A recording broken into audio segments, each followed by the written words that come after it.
The sun had not yet risen over Wyoming when the rope broke. A man fell from the dark, hit the canyon floor hard. Did not move. Above him the branch still swayed. The cut end of the hemp still curling in the cold air, still warm from teeth that were not human. Somewhere in the shadows between the trees, something massive and black stood watching. Not a man, not tame, not anything that should have been there at all. The man on the ground opened his eyes, drew one breath, then another, and the black horse that no one in this territory had ever gotten within 50 feet of the one they called Shadow, the one 7 years of rope and hard riding had never caught, simply stood there in the dark canyon, waiting. The sun had not yet cleared the Teton ridgeline when Shadow appeared. He stood on the limestone shelf above Harlan Creek, motionless against a sky still dark at its edges and pale gold at its center. A black horse on a bone-white rock. His mane hung long and uncut, lifting slightly in the morning wind that came down from the snowfields. He was not grazing, not drinking, not watching for predators the way horses watch, with sideways glances and rotating ears. He was just standing there, looking down at the valley. 7 years. That was how long the people of Harlan Creek, Wyoming Territory, had been seeing Shadow on the ridgelines and in the canyon mouths, and at the edges of the pine forest at dusk. 7 years of men with good ropes and better horses trying to run him down. 7 years of failure. 3 ranchers had given up entirely. One had broken his collarbone in the attempt. Another had lost 2 horses to the effort, one with a snapped foreleg in a prairie dog hole. One simply outrun until it gave out. Shadow had never given out. He was not the biggest horse anyone in Harlan Creek had ever seen. He was not some mythical creature out of a dime novel. He was flesh and muscle and bone, the same as any other Mustang that ran the Wyoming high country. But there was a scar on his left shoulder, a long pale line where the hair grew back white instead of black, from some old encounter with a trap or a fence wire or something nobody would ever know. And there were his eyes, dark and still, the kind of stillness that made men uncomfortable without being able to say exactly why. He turned his head once, looked south. Then he walked back into the trees and disappeared, the way he always did, without sound, without hurry, as though the world he moved through was made slightly different from the world everyone else occupied. Down in the valley, the town of Harlan Creek was waking up. It was October of 1879. The air had that particular Wyoming sharpness to it in the mornings, a cold that came down from the mountains and settled into the low places, into the wheel ruts and the water troughs and the gaps between the boardwalk planks. By mid-morning, it would be warm enough for shirt sleeves. By evening, the cold would be back, harder than before. The main street of Harlan Creek was 2 blocks long and built from timber that had come in on wagons from 300 miles east. There was a general store, a livery, a land office that doubled as a telegraph relay station, a saloon called the Dusty Boot, which was exactly what its name suggested, a church with a bell that worked on Sundays and rusted the rest of the week, a small building with a hand-painted sign that said Sheriff Harlan County, and beside it, in smaller letters, Deputy. The smells of the morning were coal smoke and fresh bread from the bakery and horse and sawdust and the faint iron smell of the water that came out of the mountains. A ordinary morning. Except it wasn't. Jack Holt came out of the tack shop at the north end of the main street at 7:15, pulling the brim of his black Stetson down against the low eastern light. He was 38 years old and looked it in the way that men who spend most of their lives outdoors look, their age not old but seasoned, lean in the shoulders and through the jaw, a beard that had not been trimmed in several weeks, dark going to gray at the edges. His hands were calloused and scarred in the particular way of men who work with ropes and knives and horses, not with tools of office. He wore a flannel shirt the color of old pine bark, long-sleeved against the morning cold, a vest of dark brown leather, softened from years of wear. With 2 breast pockets he kept a folded paper and a short pencil in canvas trousers. Boots that had seen better days but still held their shape. A wide leather belt with a Colt single-action army in a plain brown holster on his right hip. His Stetson, black wide-brimmed, the kind that kept sun and rain off equally well. He drank the last of his coffee from a tin cup, handed the cup back through the open door of the tack shop to the man inside, and picked up his horse's reins from the hitching post. The mare was a bay, a solid and reliable animal he had named Maya after his wife's middle name. In the way of men who cannot bring themselves to give something they love a name that belongs entirely to the present, She was 12 years old and utterly without drama. She stood at the post exactly as he had left her and made no comment when he checked her girth strap and swung up. He sat in the saddle for a moment, surveying the street. Most mornings this was a purely mechanical habit, the kind of thing you do when you have spent enough years in places where not surveying the street gets you killed. The war had given him that. The years after the war had deepened it. He did not think of it as caution. He did not think of it as much at all. It was simply what his eyes did when he arrived somewhere new, or returned somewhere familiar. They moved, they catalogued. They noted what was different from yesterday. This morning, what was different was the man standing in front of the land office of the Federal Bureau of Land Management, Wyoming Territory, which was the official name nobody in Harlan Creek used talking to Superintendent Douglas Crane. The man was not from Harlan Creek. Jack knew every face in Harlan Creek, not because he was sociable, which he was not, but because knowing faces was the same kind of habit as surveying the street. The stranger wore a long coat the color of road dust, a duster that had been expensive once and was not expensive anymore. Dark hat pulled low. He was not large, he was not obviously armed in the way that men who want to appear dangerous make themselves obviously armed. But he stood with his weight distributed in a particular way, and he held very still when he was talking, the way men hold still when they are concentrating on not being remembered. Douglas Crane was doing something Jack had never seen him do in the 2 years he had worked for the Bureau here. He was nervous. Crane was 54 years old and had spent the last 11 years in federal service in various territories. He was the kind of man who ironed his shirts, who kept his desk clear of everything except a lamp, a ledger, and a glass of water, who spoke in complete sentences and smiled at the ends of them. A composed man.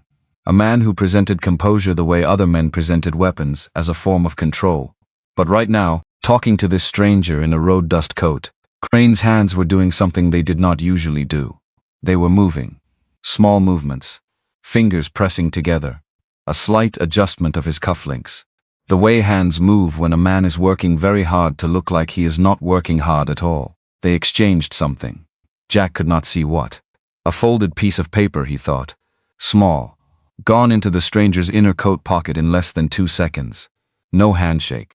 The stranger nodded once, turned and walked north up the street at a pace that was unhurried without being slow. Crane watched him go.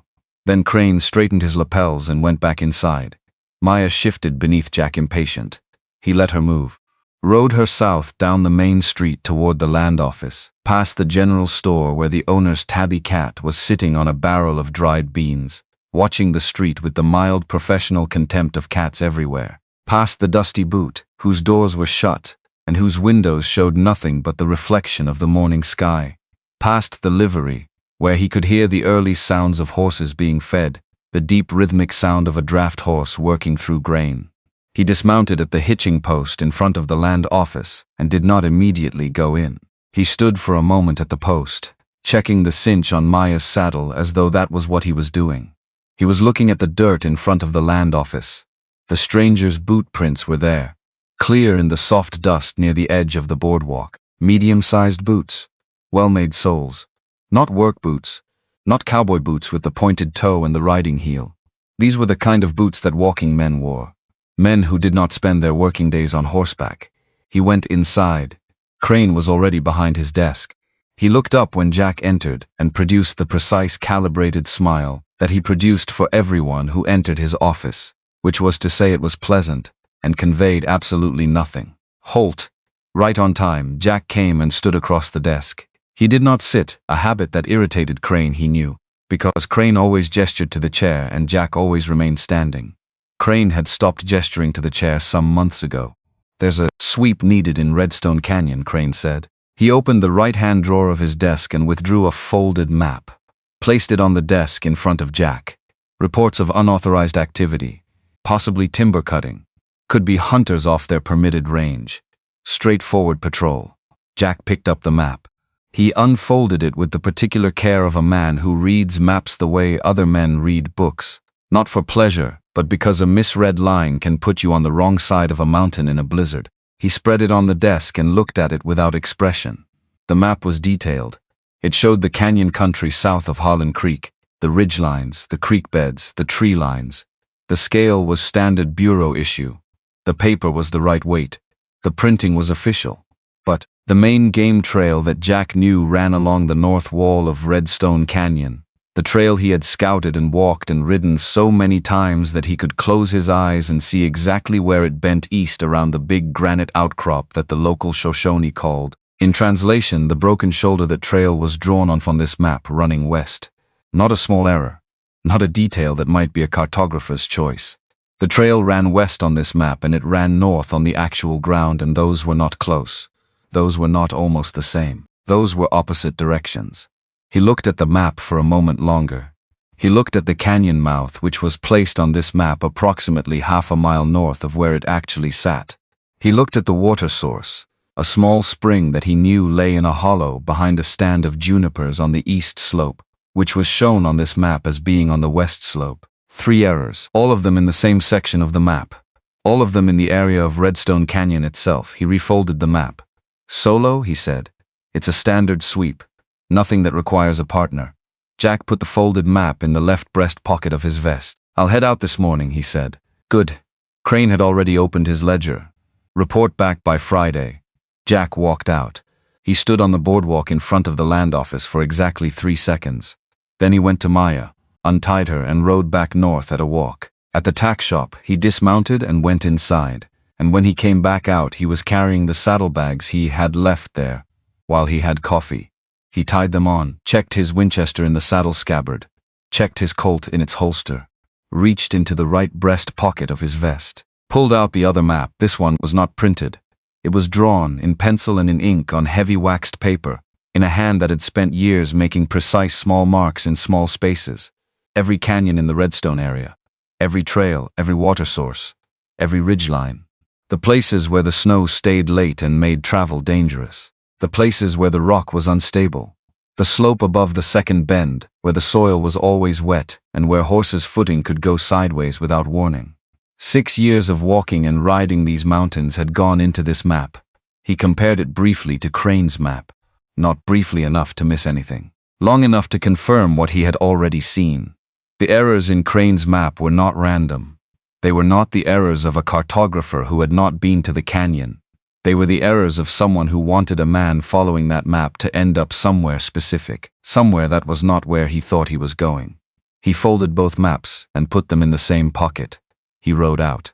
The trail south from Harlan Creek climbed steadily for the first 4 miles, following the creek bed up through stands of pine and cottonwood that thinned as the elevation rose. The air was sharper up here, cleaner, and cold enough that his breath showed in white puffs that Maya moved through and left behind. There was no other sign of life for the first hour. Birds, yes, the usual birds, Jace arguing in the pine tops, a hawk circling high and patient to the east, but no other riders. No boot prints fresh enough to mean recent passage. The trail was his alone. He was not at ease. He had not been at ease since he left the land office. The feeling was not new. It was the same feeling he had learned to pay attention to in the war. In the years between Gettysburg and Appomattox, when that feeling had been the difference between walking into an ambush and walking around one. The feeling that something in the arrangement of ordinary things was wrong. Not wrong in any way you could point to specifically. Wrong the way a word sounds wrong when it is mispronounced by someone who learned it from reading rather than hearing. You know. You cannot explain how you know. But you know. He had made the mistake once of not listening to that feeling. Once in the worst year of the war, in the particular hell of a Pennsylvania morning in July of 1863, when everything had gone wrong and kept going wrong, and the orders that came down the line had the particular quality of orders issued by men who were trying to fix something that had already broken past fixing. He had been a sergeant by then, 22 years old and acting 20 years older from necessity, the way young men do in wars. There had been a boy in his unit, not a boy. He corrected himself, even now, 15 years later, a soldier. They were all soldiers named William Pruitt, from Ohio, with fair hair and a way of laughing at things that were not particularly funny, which was the only sane response to any of it. Pruitt had taken a shell fragment to the left leg above the knee in the second day of Gettysburg. Not fatal. Potentially not fatal. The leg could possibly have been saved. Possibly. The orders had said move back. Move now. Leave the ground. The feeling had said, don't leave him. Jack had listened to the orders. He had not gone back for William Pruitt. He did not know what had happened to Pruitt. He had tried to find out, in the years after. He had written letters, asked men who had been there, searched the casualty records as best as an uneducated man with limited resources could search official documents. He had found nothing definitive. Pruitt's name was on a list of the missing, which was the kind of thing that could mean a great many different endings, most of them the same. He had made his peace with this, or he had done what passes for peace when peace is not really available. He had learned to live alongside it the way you learn to live alongside a permanent injury, working around it, accommodating it, never quite forgetting it is there. The trail bent west around a limestone outcrop, and then east again, following the natural logic of the terrain, and he paid attention to what the trail was doing, because his life was partly his own, and partly Maya's, and he did not have the right to be careless with either. He had loved his wife completely. He did not love people easily or often, and when he did it was without qualification, the way some men love the mountains they live in, not because the mountains are perfect, but because they are real and permanent, and do not pretend to be otherwise. Her name had been Sarah. She had been 33 years old when the diphtheria came through the valley 4 years ago, and she had been dead within 2 weeks of the first symptoms. And he had been in the northern ranges tracking a land survey boundary dispute for the Bureau, and he had not known until he came back to town and found the house empty. He had not been able to go in. He had stood on the porch for a long time. Long enough that the neighbor woman came and stood beside him, and told him quietly, and he had stood there a while longer after that. He remembered the exact temperature of the air that day. He remembered the smell of the wood smoke from someone else's chimney. He remembered a jay landing on the porch rail, and looking at him with that flat sideways bird intelligence and then flying off. He did not go in for 3 days. After that, he went in. He gathered what he needed, and he stopped living there. He had been living wherever the Bureau's work put him ever since, which was fine, which was what he wanted, which was a way of not having to decide anything about what came next. The canyon mouth came into view at 10:30. Redstone Canyon took its name from the iron in the sandstone walls, which gave the rock its deep rust color and made the canyon walls look, in the right light, like they had been stained with something organic. The entrance was narrow, perhaps 40 feet across at the widest point, where 2 rock walls came together and left a gap that the creek had carved wider over centuries. The walls climbed 60 feet on either side. The floor was sand and gravel and creek stone, the creek itself running shallow and cold along the north edge. He stopped Maya at the canyon mouth and sat for a moment, read the ground. The floor of the canyon approach showed boot prints, not old ones. The sand held impressions cleanly in dry weather, and these were clean, defined, the edges not collapsed or rounded by wind or time. He estimated they were less than 12 hours old, possibly less than 8. 5 or 6 men, all coming from the canyon mouth, none going in, which meant they had come out this way and gone. He looked north and east, up through the brush on the slope above the trail, a route that would not leave clear marks on the rocky slope, men who did not want to be followed. He looked up at the canyon walls. There was no particular reason to go in.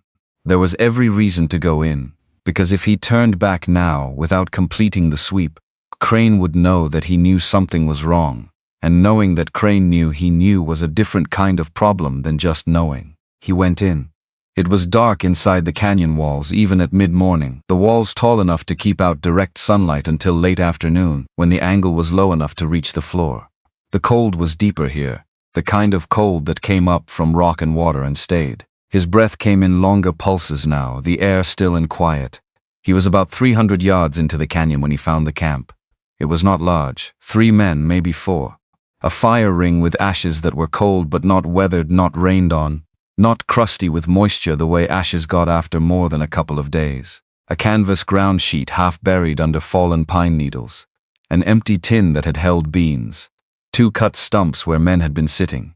He dismounted and crouched over the fire ring, reached down and pressed 2 fingers into the ash below the surface layer, still warm this morning. These ashes were from a fire that had been burning this morning.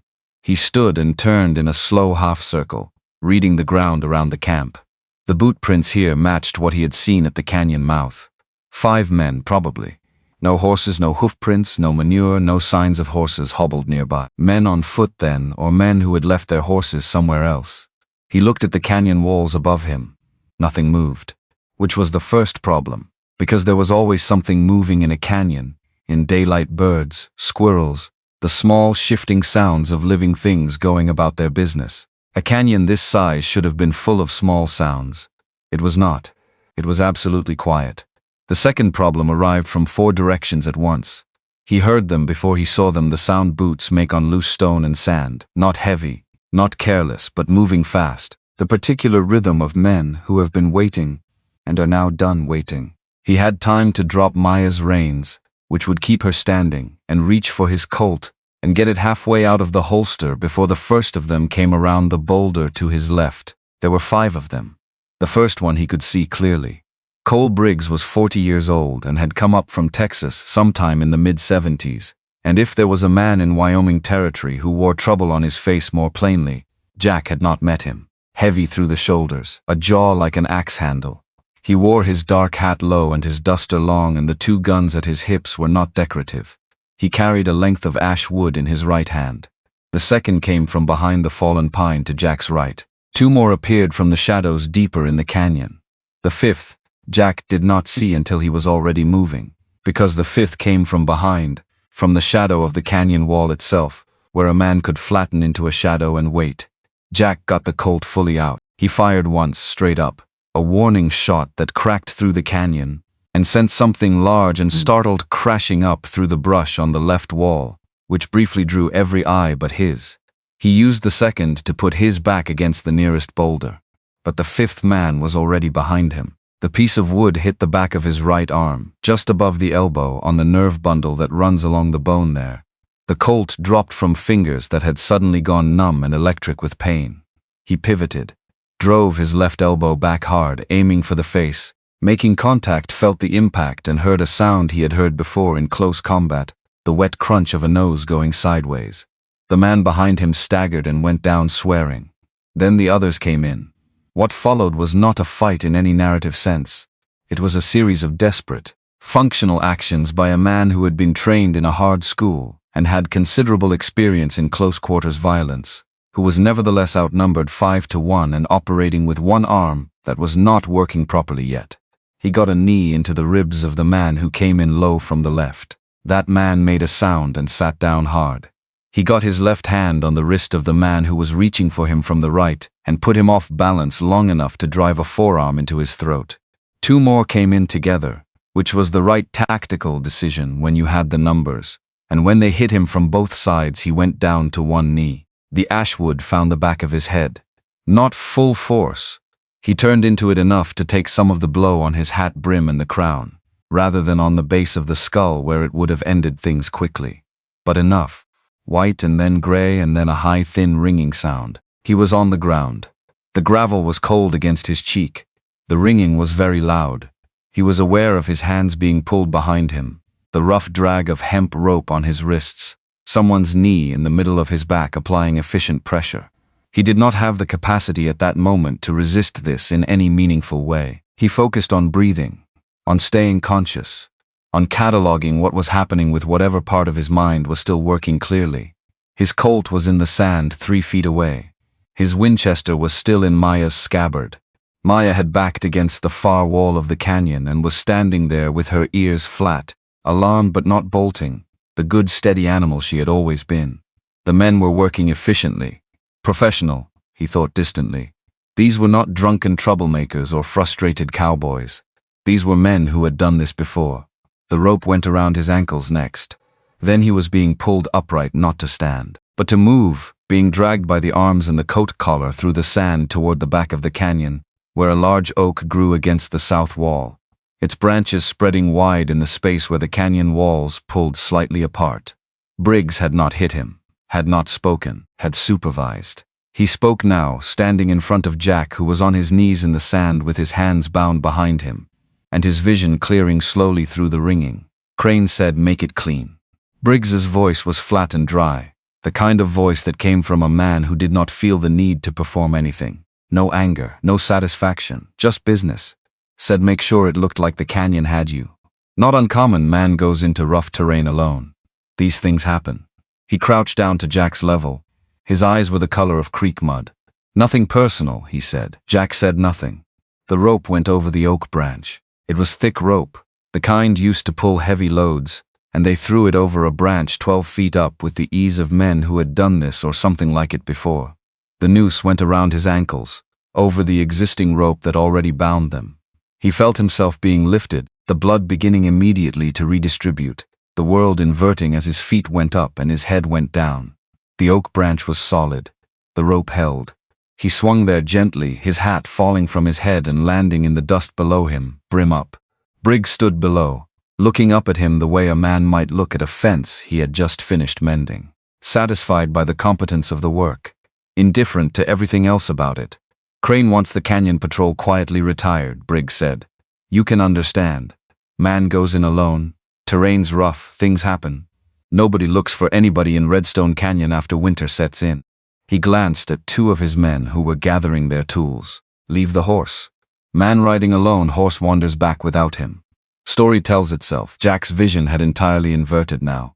The blood in his head was already making itself felt. A building pressure behind his eyes. The peculiar disorientation of a body that has been placed in a position it was not designed to occupy. He could see upside down the canyon mouth, the slice of pale sky above the walls. His hat in the dust, he watched Briggs and his men walk away. He heard their footsteps on the sand, then on stone, then nothing. Maya stood 20 feet away, watching him with her ears still flat and her dark eyes moving between him and the direction the men had gone. She would not come to him. She was not trained to come on command, and even if she had been, she could not undo a rope. He did not call her. He saved his breath. He needed to think. Thinking was harder than it should have been. The blood in his head was making a roaring sound. The rope was cutting into his ankles with a deep, grinding pain. The cold of the canyon, which had been merely uncomfortable before, was already beginning to work through the back of his flannel shirt, where it had pulled free from his waistband and left a strip of bare skin exposed to the air. He tried to fold himself upright, to reach the rope at his ankles. He got his torso perhaps a third of the way up before the pain in his arms from the bound wrists and the pain in his ankle from the rope and the roaring in his head forced him back down. He swung. The movement made the blood in his head shift and he closed his eyes and waited for the spinning to stop. He was not afraid. That surprised him distantly. He thought he should be afraid. He had been afraid in the war appropriately and usefully. He was capable of fear, but right now what he felt was not fear.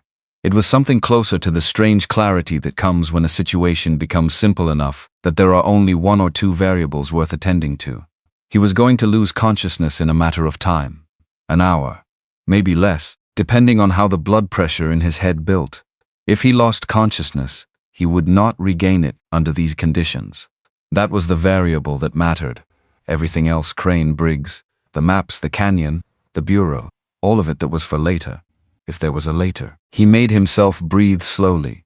In through the nose, filling the lungs, out through the mouth.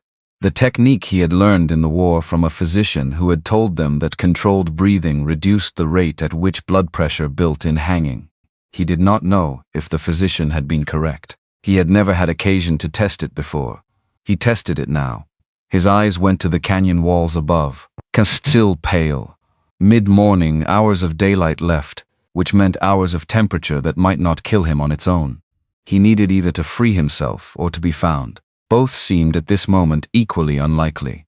He thought of Sarah, not with grief particularly, but with the specific quality of thought a man has about a dead wife when he is considering the possibility of dying himself.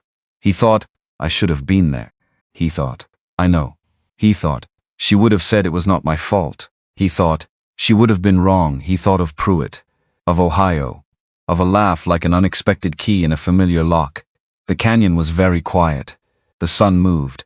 He could tell by the slow alteration of the light on the south wall, the shadow line creeping. The rope creaked. His vision had developed a red edge, the blood pressure building despite the breathing, despite the discipline. He closed his eyes. When he opened them, there was a shadow in the canyon mouth, large, still, against the light. He thought, dehydration is affecting my vision. The shadow moved. A horse, black as the inside of a coal seam, moving into the canyon with a slowness that was not hesitation. A slowness that was the opposite of hesitation, the deliberate pace of something that has decided and is now simply executing the decision. the scar on the left shoulder, pale against the black coat shadow. Jack's heart moved in a way it had not moved in 4 years. Not in fear, not in hope exactly. In something he did not have a word for. The horse came to the center of the canyon floor and stopped. Head up, ears forward, dark eyes on Jack, on the rope, on the oak branch above. Still doing that thing with his eyes that made men uncomfortable without being able to say why. Not looking at him the way a horse looks at a strange thing. Looking at him the way a thinking creature looks at a problem. "You cannot," Jack said aloud. His voice came out strange, inverted, the blood in his throat and head making it thick. "You cannot help with this. Go on." Shadow did not go. He moved forward, slow, measured steps, each hoof placed with precision on the canyon floor.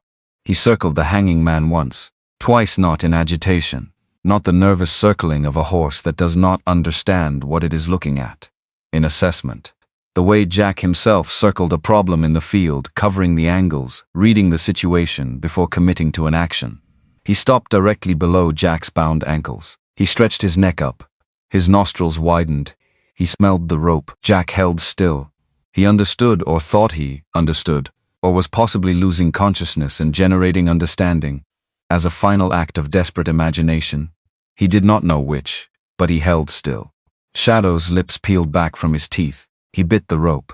The hemp was thick, 3/4 inch braided tight, the kind of rope that held 1,000-pound steer. Shadow's jaws were built from centuries of evolution for exactly this kind of mechanical work, grinding grasses and roots and bark, and what the rope was to a steer it was considerably less of to those jaws. The first attempt moved the fibers, loosened them. The second made the rope groan. Jack felt the rope shift, felt his feet drop slightly as the tension changed. He swung. The movement was violent and involuntary, and he clenched his teeth against the sound that wanted to come out of him. Shadow braced, 4 legs planted in the canyon's sand, chest low, neck extended. He pulled, the rope sang, then it broke. Jack fell. He landed on his shoulder and his hip simultaneously, which distributed the impact but did not make it painless. The air left his lungs completely. He lay in the sand and could not breathe, and the world above him, the oak branch, the canyon walls, the pale sky spun in a way that had nothing to do with orientation, and everything to do with the sudden redistribution of blood from his head to the rest of him. He gasped. Air arrived. It felt like the first air he had ever breathed. Shadow stood over him, not touching, not pressing, standing above him with his legs on 4 sides, creating a kind of shelter, his chest rising and falling steadily. The steam of his breath came down in the cold air. He smelled of horse and pine and something mineral from the canyon walls. He had not run. Jack lay in the sand and looked up at the black horse standing over him and felt, with the absolute clarity that sometimes comes in the moments directly after near death, something he had not expected to feel. Not gratitude exactly. Something older. Something that had no name in any language he knew, but that lived in the oldest part of the brain. The part that remembered what it was to be a creature among creatures in an indifferent world. The part that knew that help from an unexpected quarter was not to be analyzed or doubted. "Only received you," he said. His voice was still thick, still strange. "You saved me." Shadow's ear turned toward him, then back. He just stood there, breathing, waiting for Jack to decide what came next. He could not get up. That was the first thing he understood. Lying in the sand of Redstone Canyon, with his hands still bound behind him, and the blood in his head redistributing itself with the particular cruelty of a body reclaiming equilibrium it had been denied. He understood it with the flat clarity of a man who has spent enough years in difficult situations to know the difference between cannot yet and cannot. This was cannot yet. His arms were numb from the wrists to the elbows. His ankles had been cut deep by the rope, the kind of cut that did not bleed heavily but burned with a low, persistent fire that would be worse tomorrow than today. His shoulder, which had taken the impact of the fall on the left side, was sending signals that he chose not to interpret too specifically right now. He turned his face out of the sand. Shadow was still standing over him, not moving, not grazing, not exhibiting any of the behaviors a horse exhibited when it was waiting for something to end so it could return to its own purposes. He was just standing, his 4 legs placed around Jack's body like posts, his chest a dark ceiling against the pale canyon light, his breath coming down in slow, even pulses that Jack could feel on the back of his neck, waiting for Jack to decide something. Which was, Jack thought, possibly the strangest sentence he had ever assembled in his own mind, and he had assembled some strange ones in 38 years. He worked his hands. The rope was hemp, and it had been tied by someone who knew how to tie rope, tight enough to hold in position so that flexing the wrists did not create slack, but rather compressed the fibers against each other. He worked at it anyway because the alternative was lying in the sand of a canyon where 5 men had just left him for dead, and lying in that sand was not something he was prepared to do as a permanent condition. It took a long time. His fingers were mostly sensation, pins and needles returning in waves that were not comfortable. He could not see what his hands were doing. He worked by feel. He found the knot, found the first loop, got a fingernail under the edge of it and pulled. Shadow lowered his head, breathed against the rope at Jack's wrists, which was not helpful in any mechanical sense, which was also somehow something. The warmth of it, the weight of the attention. He kept working. The knot loosened at the 43rd pull. He counted, not because the count mattered, but because counting was something to put his mind to other than the pain in his ankles and the persistent roaring that was subsiding now, but had not entirely quit. His hands came free. He lay still for a moment, breathing. Then he got his arms out from behind him and brought them to his sides and let them rest there while the blood renegotiated its relationship with his hands. Shadow stepped back, 1 step, giving him room. Jack sat up. The canyon spun. He put a hand flat on the sand and waited for it to stop. It stopped. He looked at his wrists. Deep rope burns, red-purple, the skin abraded in a ring all the way around. His ankles were worse. He did not look at them for long. He looked at Shadow. The horse stood 7 feet away, facing him. Head level, ears forward, that dark stillness in his eyes that was not the stillness of an animal at rest, but the stillness of a mind at attention. "All right," Jack said. His voice was flat from disuse and from the blood pressure and from everything else, but it was a voice, his. He got to his feet, 1 knee first, then the other, then upright, slowly, the way a man gets up when he is not certain the architecture will hold. It held. He stood in the sand of Redstone Canyon in the mid-afternoon light and took inventory of himself the way he would take inventory of a campsite, methodically, without drama, noting what was there and what was missing and what needed immediate attention. Ankles. Both functional, painful but functional. He would walk carefully. Right arm. Feeling had returned. The nerve strike had been temporary, as they usually were. He flexed his fingers 3 times and was satisfied. Head. The roaring was mostly gone. His vision was clear. His thinking was clear, which was the more important of the two. His Colt was in the sand near the oak tree. He crossed to it and picked it up and checked it, and holstered it. He found his hat 4 feet from where it had fallen. The brim dusty, the crown slightly creased from where he had been pulled across it. He put it on. Maya was still against the far canyon wall, watching him with her ears half flat and her eyes showing the white. That meant she was still not comfortable with the afternoon's events. He went to her slowly, talking as he went. Nothing in particular, just his voice in the canyon, low and even. She let him take her reins. He leaned against her for a moment, just leaned, his forehead against her neck. She stood for it, which she always did, which was one of the reasons he had kept her for 12 years. Then he looked at Shadow. The black horse had followed him, at a distance, while he retrieved the Colt and the hat, and went to Maya. He stood now 20 feet back, watching. He had not gone toward the canyon mouth. He had not gone anywhere. "I cannot offer you anything," Jack said. "I do not have your rope. I do not have your grain. I cannot take you back to a barn, because there is no barn that would hold you, and you know that better than I do." Shadow's ear twitched. "The left one. But you saved my life," Jack said, "and I intend to remember that." He mounted Maya carefully, favoring the left side, keeping the pressure off the right shoulder. Sat in the saddle and looked at the canyon mouth and then back at Shadow. Shadow walked to the canyon mouth and stopped, waiting. Jack clicked Maya forward and they rode out, and Shadow walked alongside them at a distance of 30 feet. Not behind, not ahead, alongside. As though the position had been established by some agreement Jack had not been conscious of making. They rode that way for 2 miles. Then Shadow turned north at a fork in the trail, without breaking stride, and walked up into the pine timber on the high slope, and was gone before Jack had gone another 100 yards. No sound, no branch moving, as though the forest had simply absorbed him. Jack rode on toward Harlan Creek. The sun was going down behind the western ridgeline by the time the trail dropped into the valley, and the lights of the town appeared below him, first as smudges of orange in the gray dusk, and then, as he descended, as specific points of light in specific windows. The bakery, the dusty boot, the land office, which had a lamp in the front window even at this hour, which meant Crane was working late. He noted that, filed it. He came into town from the south end of the main street, which brought him past the livery and the church and the general store, before the land office and the sheriff's office. He rode slowly. A man on a horse at dusk was not unusual. A man on a horse at dusk, who had dried blood on his collar and rope burns on his wrists, and was moving with the careful attention to his own body that indicated pain being managed rather than absent, that man might draw second look from someone paying attention. He did not look at the land office as he rode past. He did not look at it, but he was aware of the lamplight in its window, with the particular peripheral awareness he had learned to maintain for things he was not supposed to be looking at.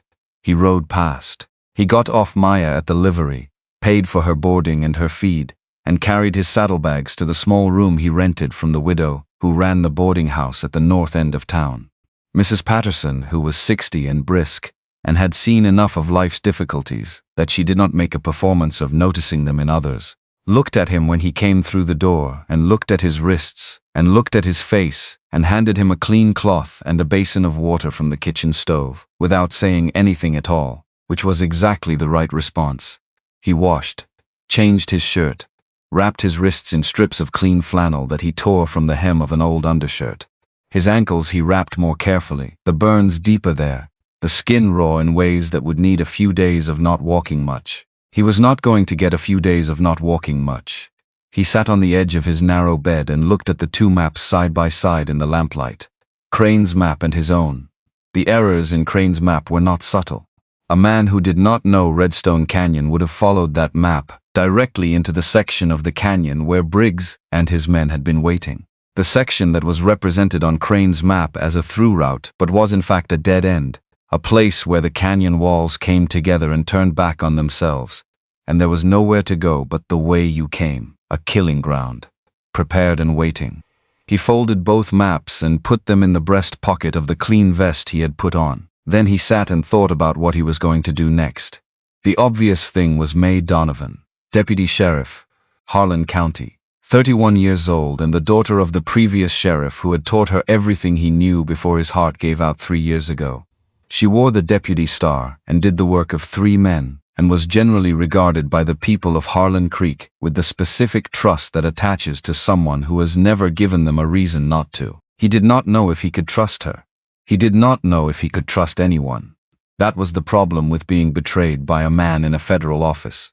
It contaminated everything adjacent to it. The way rot in one board of a floor made you test every board around it before you trusted your weight to any of them. He turned the lamp down and lay on the bed and stared at the ceiling and tried to think through it.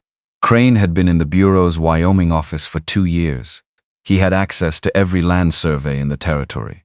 He had the authority to issue patrol orders and to designate routes and to alter official maps. Whatever arrangement he had with Briggs, it had been running long enough that the boot prints in Redstone Canyon were worn into recognizable paths. Long enough that Crane had a stranger in a road dust coat handing him folded papers on the main street at 7 in the morning. This was not new, which meant the arrangements, whatever they were established. Which meant they would not collapse because of one man being removed from a canyon. Which meant there were more pieces to this than Jack could see from where he was standing. He fell asleep with his boots on, and woke at 2 in the morning with the particular alertness of a man whose body has decided he has slept enough. The room was dark. The town outside was quiet. Somewhere a horse shifted in a stall at the livery. Somewhere a dog barked twice and stopped. He lay still. He was thinking about something he had seen in the canyon that he had not let himself think about fully yet, because there was too much else requiring thought. But now, in the dark of the small room, he let himself think about it. Shadow had come into Redstone Canyon. Shadow, who had not let any person within 50 feet of him in 7 years. Shadow, who had watched men try to run him down from hillsides, and had moved out of their way with the particular contempt of something that knows it cannot be caught, and has stopped feeling threatened by the attempts. Shadow, who existed in the common knowledge of Harlan Creek the way certain natural features existed as fact, not possibility, not catchable, not approachable, not part of the human world. Shadow had come into the canyon, had circled a hanging man, had bitten through a rope, and then had walked alongside him for 2 miles, unprompted, uncalled, unhurried, and departed when he chose to depart, without ceremony and without obligation. Jack did not have a framework for this. He was a practical man, not superstitious in the way of men who saw signs in weather and owned rabbits' feet, not religious, particularly, not since the war had rearranged his ideas about the nature of things. He dealt in what he could see and measure and track and read. He dealt in evidence. The evidence was that a wild horse had saved his life by an action that was too specific to be accident and too purposeful to be instinct.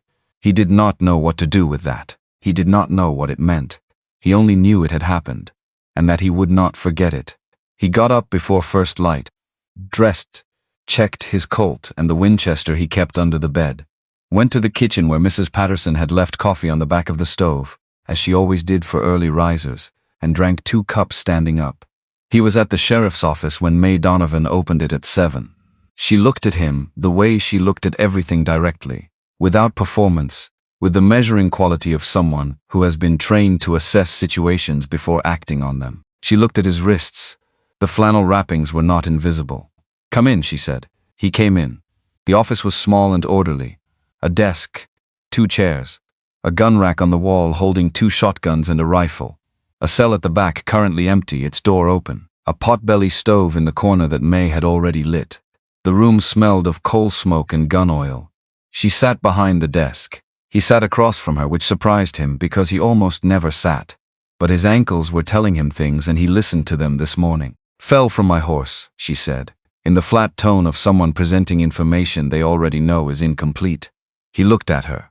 "That is what you are going to tell me," she said. "I want to hear it first before we discuss what actually happened." There was a pause. "Fell from my horse," he said. Mae looked at the wrappings on his wrists, looked at the way he was sitting, the slight forward lean that meant he was keeping pressure off the right shoulder. Looked at the rope burns visible above the flannel at the edges of his collar. "Rope burns," she said, "around the wrists, and I would estimate around the ankles as well, given how you walked from the door to that chair." He said nothing. "A man who falls from a horse does not customarily come away with rope burns in rings around his wrists and ankles," Mae said. She folded her hands on the desk. "He comes away with impact injuries. Bruising, possibly a broken bone. What you have is restraint injuries, which means someone put rope on you." He looked at her. She looked back. "When you are ready to tell me what actually happened," she said, "I will be here." She stood, turned to the gun rack, and began her morning check of the weapons in the practiced way of someone for whom this was the opening procedure of every day. She was not dismissing him. She was giving him room. There was a difference. He sat in the chair and thought about what he knew and what he did not know, and what the cost of being wrong about Mae Donovan would be, if she was Crane's, if she was bought, if the contamination had spread this far. He thought about the boot prints in the canyon, about the map in his breast pocket. "I will come back," he said. "I know," she said, without turning from the gun rack. He went out. The morning was bright and cold, the kind of October morning in Wyoming that looked beautiful, in the way of things that would kill you without hesitation if you gave them the opportunity. He stood on the boardwalk outside the sheriff's office and breathed the cold air and looked at the main street of Harlan Creek. At the far end of the street, at the south edge of town where the road began its climb toward the open rangeland, something was happening. Or rather, something was not happening that he expected to be happening. The space under the large cottonwood at the edge of town, the last tree before the road turned to open ground, was occupied. Shadow stood under the cottonwood. In town, on the main street of Harlan Creek, Wyoming Territory, standing under the cottonwood at the south end of the street as though he had always stood there, and the only unusual thing was that no one had put a hitching post under that tree for him. Jack did not move for a moment. Neither did Shadow. Then Jack walked south down the main street at his careful walk, the one that kept weight off the ankle burns without making the carefulness obvious. He walked past the general store, past the dusty boot, past the land office, whose lamp was already lit again, even at this hour. He walked to the end of the street and stopped 10 feet from the cottonwood. Shadow's ears came forward. His nostrils widened, taking in the changed scent of the man washed now, different clothes, the blood and fear sweat replaced with soap and wool. Still the same man, He knew it anyway. "You followed me back," Jack said. His voice was quiet enough that nobody on the street would have been able to make out the words. Not that there was much of anyone on the street at this hour. The baker. The livery boy starting his morning rounds. A farmer's wagon pulled by 2 heavy drafts, heading north from wherever it had come from. Shadow said nothing, obviously, because he was a horse. But he did not move. He stood there under the cottonwood and looked at Jack with those dark eyes, and Jack looked back at him, and neither of them moved for a long time. And then Jack heard footsteps on the boardwalk behind him and turned.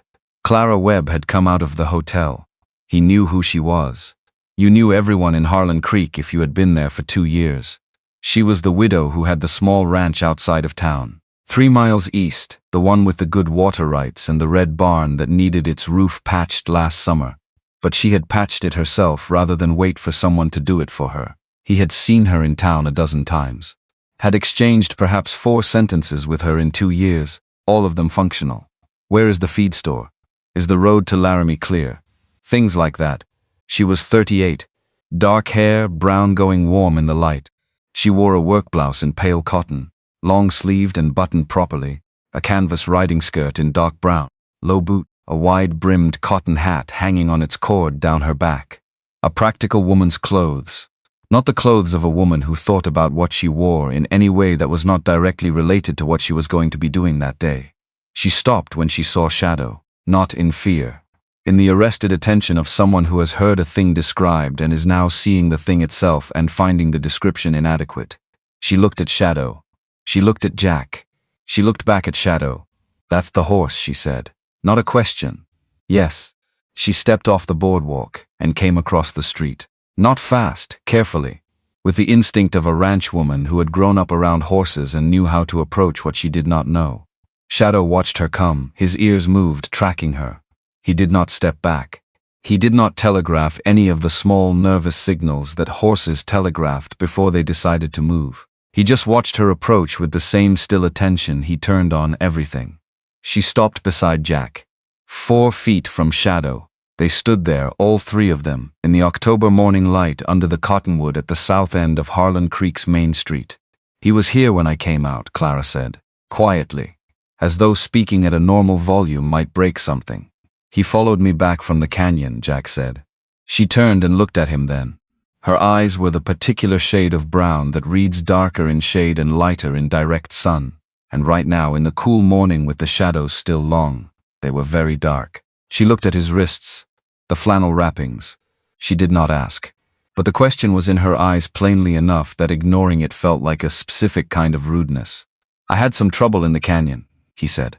"I see that." A pause. "The horse helped," he said. She looked back at Shadow, then at Jack, then at Shadow again. "He helped," she said, in the tone of someone repeating a sentence back to hear what it actually sounds like in the air. "Yes." She stood with that for a moment.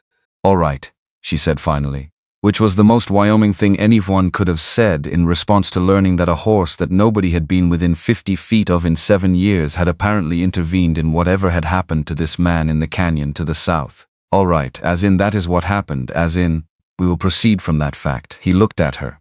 He did not know why he kept looking at her.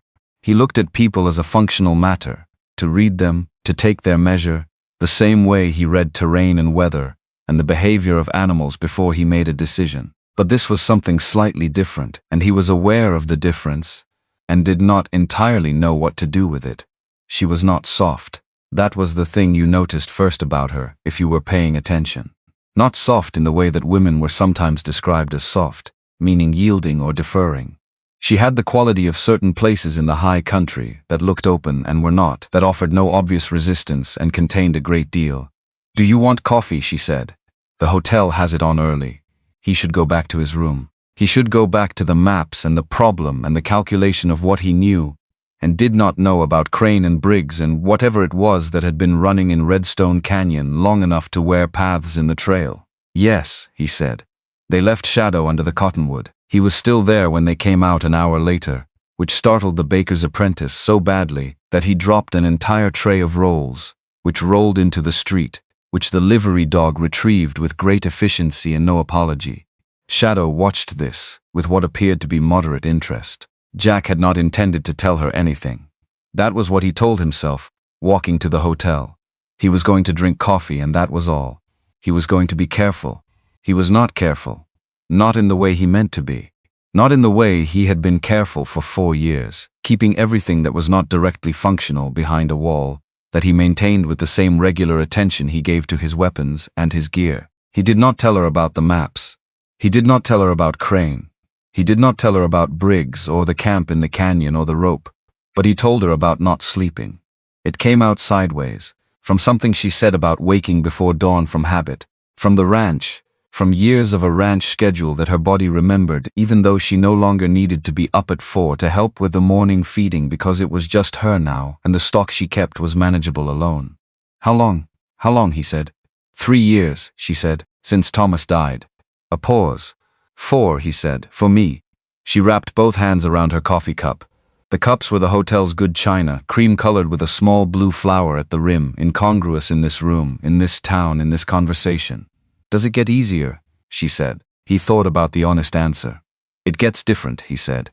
It does not get easier exactly, but different is something. She considered this without the need to add anything to it, which was, he thought, the mark of someone who actually listened, rather than waited for their turn to speak. They drank their coffee.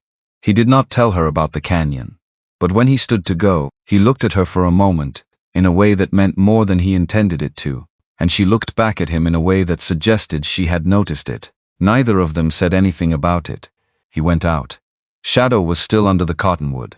Jack stood on the boardwalk and looked at him and felt again that thing he could not name. The horses that worked alongside men had their own kind of intelligence, he knew that. A good cow horse knew what it was doing. A good mountain horse knew terrain and weather, and where the footing was dangerous. He had known horses that seemed to understand mood and intention in their riders in ways that went beyond training. But what Shadow had done in that canyon was not that. He could not explain it, and he was not going to try. Not here, not in the middle of the main street of Harlan Creek with the morning getting underway. Around him and Crane's lamp burning in the slant office window 60 yards up the street.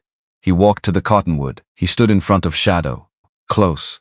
Closer than anyone had stood to this horse in 7 years. Close enough to see the texture of his coat, which was not the rough coat of a horse that had been through a hard winter, but was dense and clean, the coat of a horse in excellent condition. Close enough to see the old scar on the left shoulder, the hair there softer than the surrounding coat, white against the black, a long mark that curved slightly at the bottom. He raised his hand. He did it slowly, palm out, not reaching, just raising it to a height where Shadow could choose whether to meet it or not. Shadow lowered his head, his muzzle wide and warm, the skin velvet soft over the hard cartilage underneath pressed into Jack's open palm. Jack stood very still. His chest was doing something he was not going to examine closely. His eyes were doing something he had not let them do in 4 years and was not going to let them do on the main street of Harlan Creek, Wyoming. In the broad light of October morning. You are not mine, he said quietly. And I am not yours. That is not what this is. Shadow breathed against his palm. But I am in your debt, Jack said, and I pay my debts. He lowered his hand. Shadow lifted his head and looked past him down the street, then back at Jack, then away to the south, toward the open country, and the ridgelines and the canyon country that was his in a way nothing human could ever be. Then he looked at Jack again with those dark eyes. Jack thought, for one unguarded moment, that he understood exactly what that look meant, which was probably ridiculous. He went back to his room and laid the maps out on the narrow table by the window and looked at them in the morning light and began the careful work of deciding what he was going to do next and who he could tell and what the cost of a wrong decision would be. Outside, down the street and around the corner, and out of sight, he could hear the sound of hooves on packed earth, slow and measured, not going anywhere in particular. Just moving, being present. He worked. The morning passed, and when he looked up from the maps at midday and went to the window, Shadow was standing at the south end of the street exactly where he had been that morning, in the shade of the cottonwood watching the road that led to Redstone Canyon. Not afraid, not restless, watching. The way certain things watch over the things they have decided to watch over, without being asked, without being paid. Without any reason that the watching world could account for except the reason itself, which was older than accounting and did not require it. Jack put the maps in his pocket. went down the stairs, went south down the street, and when he reached the cottonwood and stopped, Shadow turned his head and looked at him with those still dark eyes, and Jack stood there in the Wyoming noonlight with 2 folded maps in his breast pocket, and a plan he was not certain of, and a debt he intended to pay, and for the first time in 4 years he did not feel entirely alone in whatever came next, which was not nothing, which was in fact something he had not known he was missing until this moment, in this town, under this tree, with this horse who owed him nothing and had given him everything anyway. He put his hand on Shadow's neck, just for a moment. Then he turned and went back up the street to find Mae Donovan, because the problem of Redstone Canyon was not going to solve itself, and because whatever came after surviving something was the obligation to do something with the surviving. Shadow watched him go and stayed. Mae Donovan listened the way her father had taught her to listen. Both feet on the floor, hands still. Eyes on the person talking, not on the notes she was taking. Because notes could be reviewed later and the way a person said a thing could not be recovered once it was gone. Jack Holt sat across from her desk and talked. Not easily. Not the way men talked when they wanted to talk. The way men talked when they had decided that talking was the necessary next action, and were executing it with the same grim efficiency they would bring to any other necessary but unpleasant task. Short sentences. Factual sequence: the canyon, the camp, the boot prints, the 5 men, the rope. He put both maps on her desk. She looked at them for a long time. Crane's map. Jack's map. Side by side in the morning light from the single window. She traced the error at the north trail with 1 finger, without touching the paper. Measured the distance with her eye. 3 errors, all in the same quadrant, all pointing a man following that map directly into the dead end where Briggs's people had been waiting. Not accident. Design. How long have you known the canyon? She said. 6 years. And the errors are not errors, he said. She sat back, looked at the maps, looked at Jack. Cole Briggs, she said. You know him, I know of him. He came up from Texas. He has used 3 different names in this territory that I know of. He has never been formally charged with anything in Harlan County, because nobody who could testify against him has testified against him. A pause. The stove ticked. Outside, the sound of the morning street. Because they could not, Jack said. Because they could not, Mae agreed. Which was the thing about Briggs? Which was the thing about men like Briggs? They operated in the space between what was known and what could be proven, and they kept that space wide enough that the law could never quite reach across it. And they kept it wide by making sure that the people who might narrow it were persuaded not to. Persuaded in the particular way Jack Holt had been persuaded, hanging upside down in a canyon. Mae stood, went to the window, looked out at the main street of Harlan Creek for a long moment without seeing it. She was seeing, instead, the thing she had been looking at from the corner of her eye for the better part of 18 months. The thing that had no shape yet, no edges, just a sense of wrongness in the pattern of things. Survey routes altered without explanation. Patrol assignments that sent men to the wrong places at the wrong times.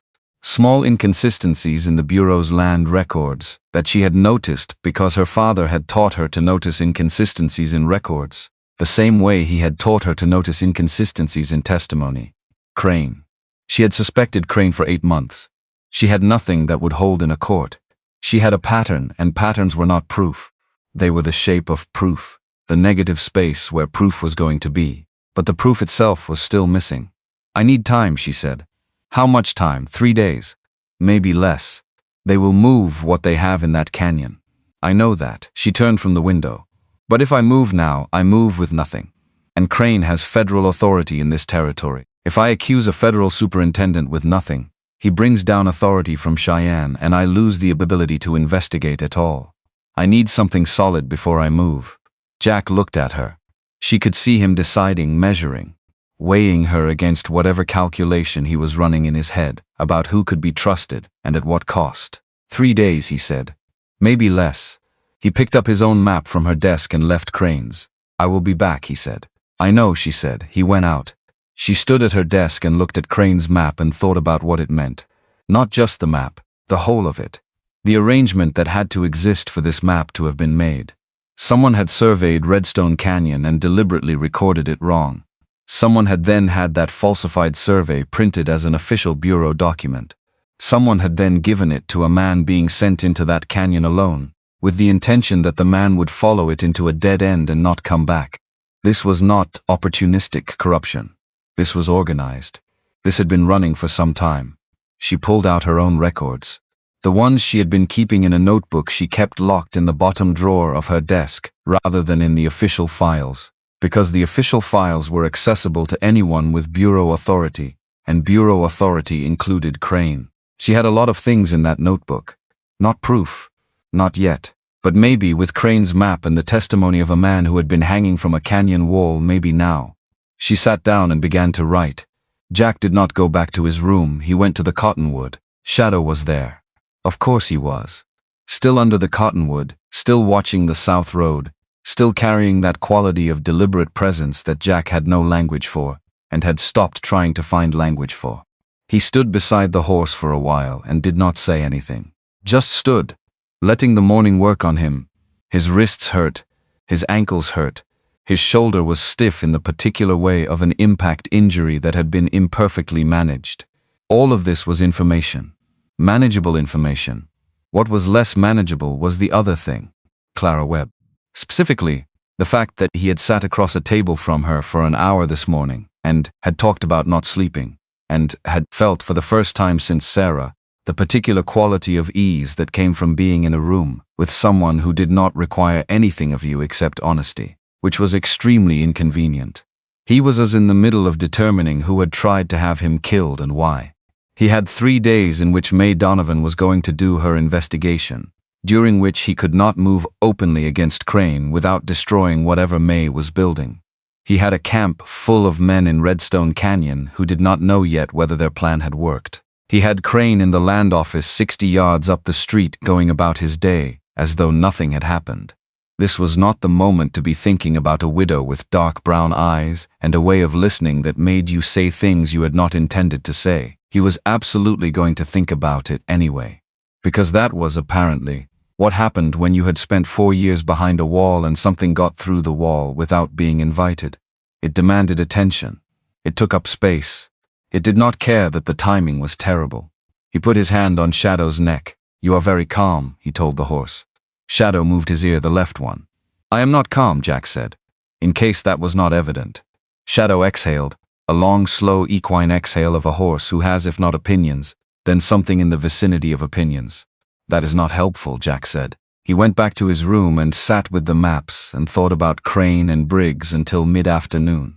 Then he put on his hat and went to the general store and bought the things on Mrs. Patterson's list that she had handed him that morning. And while he was in the store he heard, without intending to hear it, a conversation between the storekeeper and a man he did not know, about a route through the land east of Redstone Canyon that was apparently being used by freight wagons that had no visible cargo to account for their weight. He bought Mrs. Patterson's flour and her coffee and her salt pork. He went back to the boarding house and left them in the kitchen. He went to find Clara Webb. This was not a plan he had formed. It was the result of several pieces of information arriving at the same time in his mind and connecting in a way that required him to speak to someone, and the someone they required him to speak to was apparently Clara Webb. Not Mae, who needed her 3 days undisturbed. Not anyone else in this town who might be friendly with Crane, or might be frightened of Briggs, or might simply not have the particular kind of understanding that this specific problem required. Clara Webb, who had a ranch 3 miles east of town. 3 miles east, which put her in the general direction of the freight route the men in the general store had been discussing, which put her possibly very close to something she did not know was happening. He found her in the hotel, which she used as a base in town on the days she came in for supplies. She was in the small sitting room off the lobby, writing in a ledger, the kind of careful account-keeping that a woman running a ranch alone did because mistakes in the ledger had consequences that could not be undone. She looked up when he came in. He sat down across from her without being invited. Because there was no time for being invited and he was already sure, a woman who would not require the invitation anyway. "Your ranch," he said. "How close is your west pasture to the canyon country south of here?" She looked at him. Not the startled look of someone who had not expected the question. The measured look of someone who was deciding what the question meant before she answered it. 2 miles from my western fence line to the mouth of Redstone Canyon, she said. "Why?" he told her. "Not everything, but enough." The freight route. The unofficial access through the canyon country. The fact that someone had been altering Bureau land records to create access routes that did not officially exist. She listened the way she had listened that morning. Completely. Without interrupting. When he finished, she was quiet for a moment. Then she said, "There is a clause in my land deed." He looked at her. "A supplementary clause," she said. "Added after Thomas died. I noticed it when I had to file the inheritance paperwork. It grants right of access across my northwest corner. I did not sign it. I have never signed anything granting access rights. Thomas did not sign it. I have the original deed, and the signature on the access clause is not Thomas's signature, and it is not mine." The room was very still. "Someone forged it," he said. "Yes," said. "Someone forged it." She closed the ledger. I did not know what it meant. I had no reason to think it was anything except a clerical error. The bureau office makes errors sometimes. Not this kind of error. "No," she said quietly. "Not this kind." She looked out the small window of the sitting room. Outside, the main street of Holland Creek moved at its usual pace, entirely unaware of the conversation happening behind this glass. "They are using my land," she said. Not a question.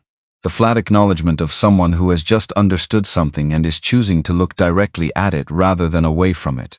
"The northwest corner," Jack said. "Does it connect to anything? Any natural route east?" She was quiet for a moment, thinking. "There is a dry creek bed that runs east from the corner. Wide enough for wagons in dry weather. It comes out behind the old Henderson property and connects to the main freight road to Laramie. A route from Redstone Canyon across Clara Webb's northwest pasture through a dry creek bed to the main freight road. Invisible on any official map. Not requiring any road permit because it was not officially a road. Running across land whose access rights had been quietly forged into an otherwise legitimate deed. How long has the supplementary clause been there?" Jack said. "I noticed it 14 months ago. 14 months of organized access. Long enough to establish the route. Long enough to move considerable quantities of whatever they were moving. I need to see your deed," he said.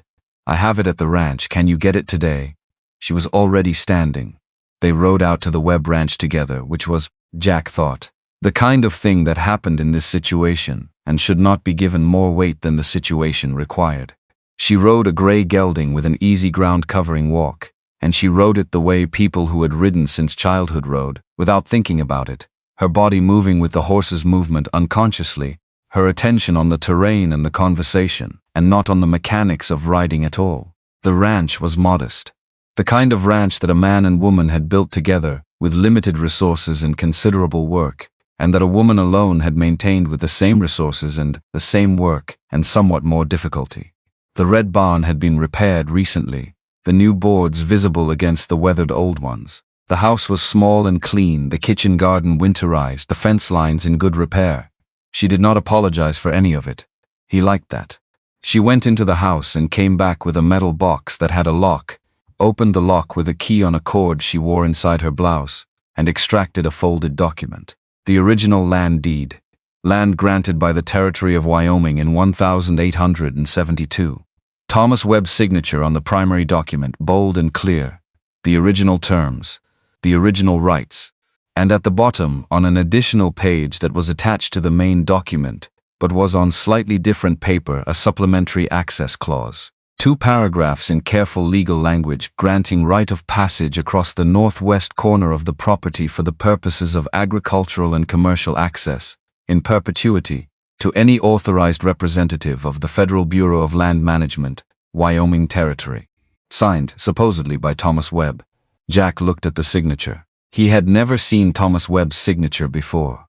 But it did not matter, because the signature on the supplementary clause and the signature on the primary document were different in the way that mattered most, which was not in the letter forms but in the pressure. The pressure of the pen, the depth of the ink in the paper. A man's signature was not just the shapes of the letters. It was the physical fact of the person making it, the weight of their hand, the speed of their movement.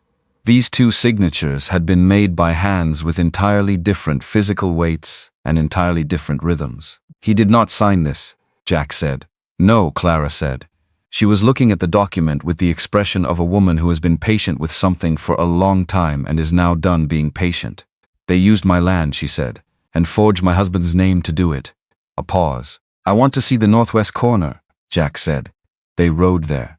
The northwest corner of the Webb property was marked by a fence line that ended at a dry creek bed, exactly as Clara had described.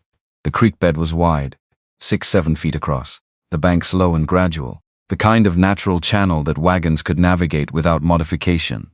The floor of the creek bed was flat-packed gravel and sand, and on that sand, even after 14 months of use, there were marks that did not come from natural water flow. Wheel ruts, narrow and deep, the wheels of loaded wagons, not empty ones, going east, regularly enough that the ruts had established themselves as a permanent feature. Jack crouched beside them. Clara stood behind him. He could hear her breathing, steady, controlled. The breath of a woman who was furious and was managing the fury rather than releasing it, because releasing it would not help anything. They have been through here recently, he said. The edges of the ruts were clean, not eroded by rain or wind, within the last week. How regular. He looked at the pattern. The way the ruts overlapped, the way the depth varied. He traced it east for 100 yards with his eye. Every few weeks, he said. Maybe every 10 days, Clara said. And Crane arranged all of it. It was not a question.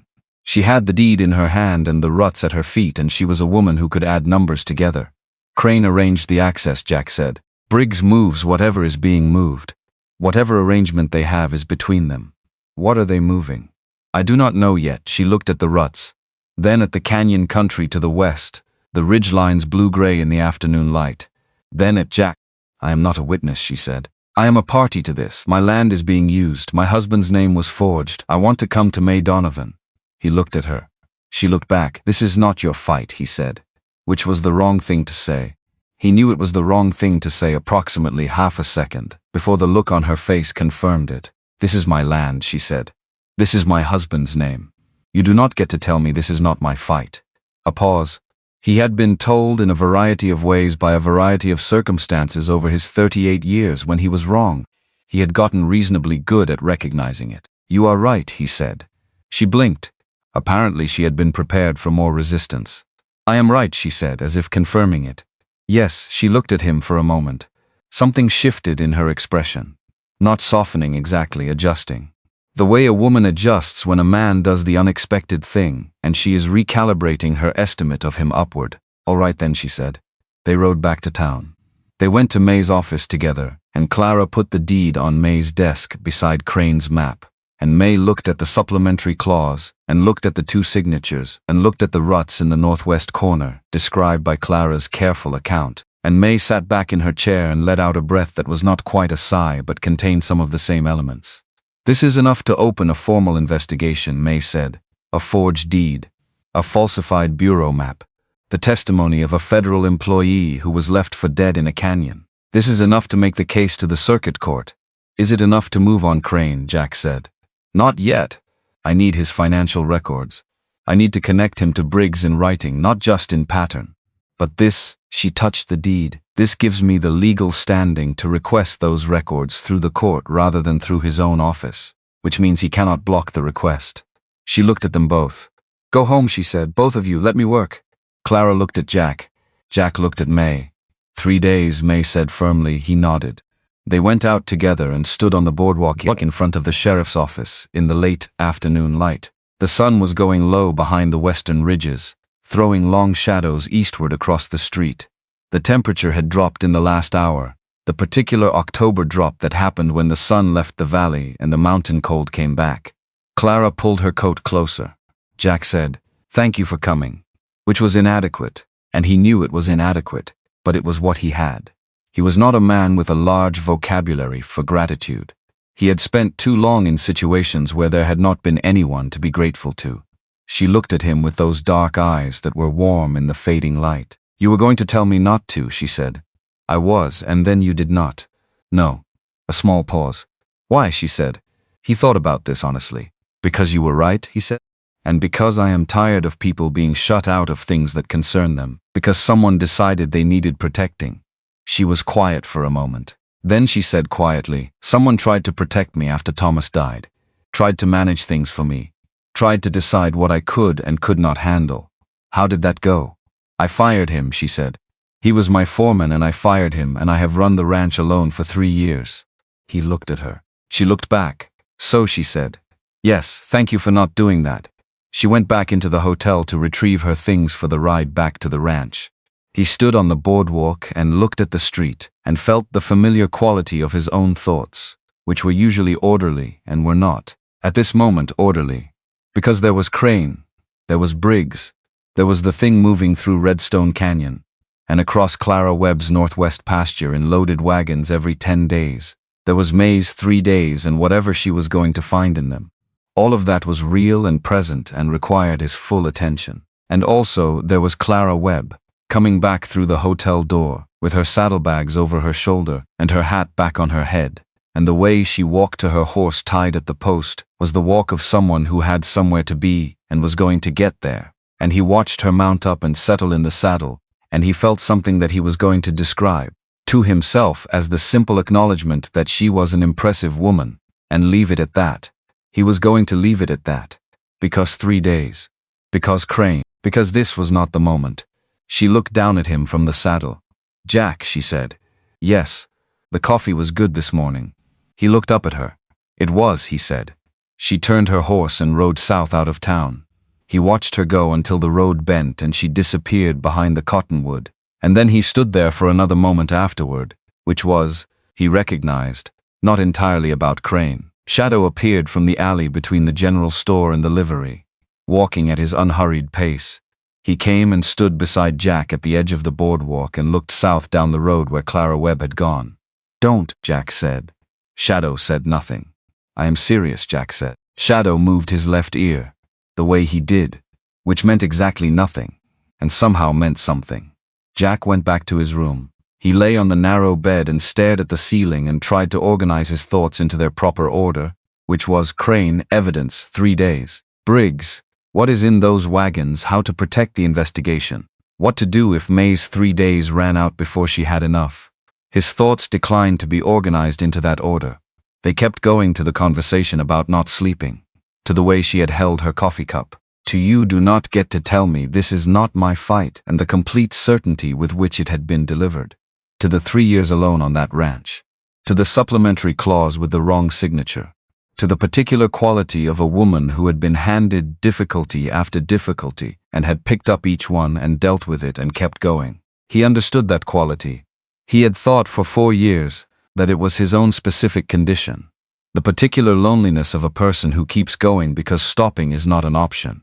Not because there is any great reward for continuing. He had not thought about the fact that there might be other people carrying the same thing, doing the same calculation, rising before dawn because the body has learned not to expect rest, managing things that should not require managing alone, making the ledger balance every month and repairing the barn and firing the foreman who tried to protect them from their own life. He pressed the heel of his hand against his eyes. Okay, enough of that. 3 days. He sat up, pulled the maps out of his pocket, spread them on the narrow table in the lamplight. The 2 routes in Crane's falsified map pointed directly at the dead end in Redstone Canyon. But the dead end was not a natural terminus. He knew that canyon. The dead end was created by a fall of rock, probably within the last 20 years, that had blocked what had previously been a through route east. A through route east, into the back of the canyon country, which connected to what? He pulled his own map closer, traced the lines of the terrain with his finger. The ridgeline that ran north-south behind Redstone Canyon. The creek bed that came east. The Henderson property, the Laramie Freight Road. And in between, at the western edge of that network, running 3 miles east from the mouth of Redstone Canyon, the northwest corner of the Webb property. He measured the distance with his thumb against the scale. Then, he sat very still. Because he had been thinking about this as 2 separate things. The operations in Redstone Canyon, whatever Briggs was running in there, and the access route across Clara's land, which was how it got out. But it was not 2 things, it was 1 thing. And the 1 thing required not just an exit route, it required storage. Somewhere between the canyon and the freight road where wagons could be loaded in darkness, without anyone on the main road seeing them load. Somewhere with cover. Somewhere with access to water for the horses. He looked at his map, the Henderson property. The old Henderson property, which had been abandoned when Henderson died in '76, and his heirs had not come to claim it, and the Bureau had taken it into federal land management. which meant Crane managed it, which meant Crane had quiet and unquestioned access to the buildings on it, the barn, the old house, the creek that ran through the south section. There it was. Redstone Canyon to the Henderson property, to the Webb Northwest pasture, to the Laramie Freight Road. A complete route. All of it invisible on any official map. All of it accessible only through Crane's authority. All of it running quietly for 14 months, while the people of Harlan Creek went about their business 3 miles away. He wrote it all down on a clean sheet of paper and folded it and put it in his breast pocket next to the maps. Then he put on his coat and went downstairs and out into the night. He needed to tell Mae. Not tomorrow. Tonight. Because 3 days might not be 3 days. Because if Briggs's men had gone back to the canyon and found that Jack was not where they had left him, the timeline on this entire situation had just compressed in ways that 3 days did not account for. The night was cold and clear, the stars enormous over the valley, the kind of sky that made the world feel very large and all the things in it very small. His boots on the boardwalk were the only sound on the main street. Except he stopped, listened. Somewhere behind the land office, the sound of a horse being saddled, leather on leather, the clink of a bit, the particular sounds of nighttime departure being prepared quietly and without lantern light. He did not move. The sounds continued for perhaps 2 minutes.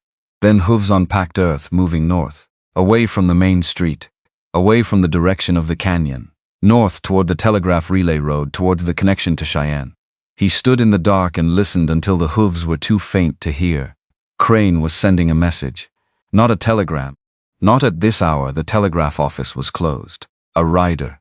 A message carried by hand to whoever was at the other end of whatever arrangement this was.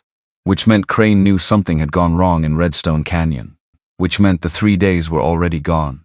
He went to Mae's office and knocked on the door until she opened it, blinking, a lamp in her hand and her hair unbound and her vest unbuttoned, the image of a woman who slept in her office when she had work that needed watching. He told her about the rider. She was fully awake before he finished the second sentence. She looked at him. He looked at her. So, she said. So, he said. She went to her desk and opened the bottom drawer and took out the locked notebook. Unlocked it. Looked at what she had. I have enough to arrest him, she said. Maybe. If I move now, before he knows I have the deed and the map, I might have enough. And if you do not have enough. She looked at him steadily. Then we will find out. He nodded. She put on her vest, buttoned it, pinned the deputy star to it, and took her Colt from the holster on the back of her chair and belted it on. Wake up Mrs. Patterson's boys, she said. I need 2 witnesses for an arrest who are not on the bureau payroll. He was already at the door. Outside, the street was dark and cold and entirely still, and somewhere to the south shadow stood under the cottonwood in the dark, patient as stone, waiting for the morning that was coming. Which was coming, one way or another. Whether anyone was ready for it or not. They did not arrest Crane that night, because Crane was not there. Mae's knock on the land office door produced nothing. The second knock produced nothing. The third produced the night watchman from the hotel across the street, who had heard the knocking and come to his window, who told them that Superintendent Crane had left the land office at 9:30 with a travel bag and had not returned. Mae stood in the street in front of the locked door and looked at it for a moment. Jack stood beside her. Neither of them said anything, because there was nothing to say that the situation had not already said more plainly. Crane was gone, warned, either by the rider Jack had heard, or by something else, some signal or message that had reached him before Jack had reached Mae. Some part of this arrangement that moved faster than either of them had accounted for. He cannot get far tonight, Mae said. Her voice was level, the voice of a woman who was furious and was keeping the fury tightly contained because fury was not useful right now and she knew it. The road to Cheyenne is 8 hours at a hard ride. He left at 9. He will stop somewhere, he has to. And Briggs, Jack said. She looked at him, because Briggs was the other half of this, and Briggs was not in the land office. Briggs was somewhere in the canyon country to the south, with however many men he had left. And he knew by now, or would know soon, that Jack Holt had not stayed hung in Redstone Canyon the way the plan required. One thing at a time, Mae said. She went back inside her office. Jack stood in the street alone. The night was very cold. October in Wyoming Territory, 10 o'clock at night, and the temperature had dropped to the point where his breath came out in solid white puffs. and the boardwalk planks were beginning to collect the first thin frost at their edges. The stars were enormous. The kind of sky that only appeared when the air was this dry and this cold, every star distinct, the Milky Way a visible smear of light from one ridgeline to the other. He stood under that sky and thought, Crane gone, Briggs still in the canyon, a rider heading north to whatever was at the other end of this arrangement, the Henderson property sitting empty and full of evidence 3 miles east of town. The Webb Ranch with its forged deed and its wheel-rutted northwest corner 2 miles beyond that. And Clara 3 miles out of town on a ranch by herself. He went to the livery. He saddled Maya himself in the dark, working by feel and by lantern light, the familiar ritual of cinch and stirrup and bridle that his hands knew without his mind needing to direct them. Maya stood patiently and accepted the saddle and the dark and the unusual hour with the equanimity that was her principal character trait. He rode out of town going east. He did not ride fast, he rode with attention, watching the road ahead and the road behind and the dark shapes of the terrain on either side, the way he had learned to move in the war when movement at night was necessary and careless movement at night was fatal. The road was empty. The farms he passed were dark. The dogs at the Hendricks place barked twice and stopped. The Webb Ranch appeared as a dark shape against the slightly lighter dark of the open hillside behind it. No lights in the windows. She would be asleep by this hour on a ranch schedule. The barn was dark. The horses in the paddock were dark shapes moving quietly. He stopped Maya at the gate and sat. Nothing moved wrong. The horses in the paddock moved the way horses moved when no stranger was present. The dog, if there was a dog he did not know if she had a dog, was not barking. The farmyard was exactly as quiet as a farmyard at 11 at night should be. He sat at the gate for 5 minutes. Then he turned Maya and rode back toward town. Because she was fine. Because Briggs's interest was in Jack, not in Clara. Because the forged deed was evidence in the investigation, and Crane was already gone, which meant the immediate danger was in the direction of gone rather than in the direction of Clara Webb's farmyard. Because he had ridden out here, in the dark without thinking it through, and the reason he had done it was not strictly tactical, and he was aware of that and was going to keep being aware of it without making anything of it. He rode back. He passed the Henderson property on the way. 3 miles east of town, set back from the road behind a screen of old cottonwoods that had gone bare for the winter. Dark, locked up, abandoned looking. He stopped, looked at it for a long moment. Then he turned Maya down the side track toward it. He was not going inside. He was not going to compromise whatever Mae might do with the property as evidence. But he was going to look. He was going to look at the outside of the buildings in the dark and see if what he thought was there was there.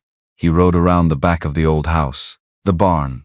The doors were locked with a new padlock on an old hasp, the new padlock conspicuous against the weathered wood. The boards around the door were worn smooth at hand height, the worn smooth look that came from regular contact over time. Not abandoned. Used. He looked at the ground. Even in the dark he could see the tracks. Wagon wheels. Multiple passages. Going into the barn and out again, the same grooved ruts he had seen in Clara's northwest pasture, the same wheel gauge, the same depth that came from loaded wagons with heavy freight. Whatever they were moving out of Redstone Canyon, whatever it was, it staged here. And then from here it went east across Clara's land to the Laramie Freight Road, where it became anonymous cargo on a legitimate road, and went wherever it was going. He rode back to town. Mae was at her desk when he came in, the locked notebook open, her pen moving. She looked up when he came in and he told her about the Henderson barn and the new padlock and the wagon tracks, and she wrote it down without comment, the way she wrote everything down, with the particular economy of someone who knew that detail was everything, and that the time to record detail was when you had it, not later when memory had softened the edges. I am going to need a federal circuit judge to authorize a search of the Henderson property, she said. That is bureau land. I cannot enter it on county authority. How long? Telegraph to Cheyenne first thing in the morning. Judge Harwell rides this circuit. He is in Laramie right now, which is 6 hours. She calculated. If I send the telegraph at first light and he moves immediately, possibly by tomorrow evening. And Crane. I have sent word to the Cheyenne office. If Crane shows up there, they will hold him pending investigation. If he goes elsewhere, she paused. He will not go elsewhere. He has money in Cheyenne, property in Cheyenne. That is where men like Crane go when they run. To their money, she was probably right. Jack sat down. He sat in the chair across from Mae's desk, and for the first time since the previous morning, since the canyon, since the rope and the fall, and the long ride back on Shadow's back, he let himself simply sit without the immediate requirement to do something next. His ankles throbbed. His shoulder ached in the deep, particular way of impact injuries in cold weather. His wrists, under the flannel wrappings, burned with a steady low fire that he had been ignoring successfully all day, and was less able to ignore now that he had stopped moving. "You should sleep," Mae said, without looking up from her writing. "So should you. I will sleep when I have this ready for the telegraph." He looked at her, at the deputy star on her vest, at the neat firm hand moving across the page. "Your father taught you this," he said. She looked up. "All of it," he said. "The way you listen, the way you write things down, the way you are not afraid of it." She looked at him for a moment. "He taught me to do the job," she said. He said the job was simple: find the truth, hold the line, go home. And the going home part. A pause. "He was better at that part than I am," she said quietly. She went back to her writing. He sat for a while longer. Then he went back to his room and lay down with his boots off this time, because his ankles had earned that much, and was asleep before he had finished the thought he had started. He did not dream, or if he did not remember it. He was awake at 4, dressed, at the telegraph office when it opened at 6. He stood behind Mae, while she handed the operator her carefully written message for the circuit court, and watched the man key it out, in the rapid, precise pattern of Morse code, the clicking sound that carried, through wire strung on poles across 800 miles of territory, the specific shape of the problem that was unfolding here in Harlan Creek, Wyoming. He thought about wire, about how strange it was. A message traveling at the speed of light across the land, arriving in Laramie before the sound of the keys had finished fading in this room. The war had felt like the beginning of the world going faster than it should. The telegraph had confirmed it. He was not sure the world had benefited from the acceleration, but here they were using it, because the alternative was a 6-hour ride, and they did not have 6 hours to spare. They went back to Mae's office, and then the morning began to move. The first thing that moved it was the rider from the Henderson property. He came into town from the east at 7:30, which was not the time a man coming from the Henderson property in honest circumstances would arrive, because the Henderson property had been abandoned since '76, and there was no honest business there. He was riding hard. A big bay with a white blaze moving at a canter on the main street, which nobody with good intentions did on the main street of Harlan Creek.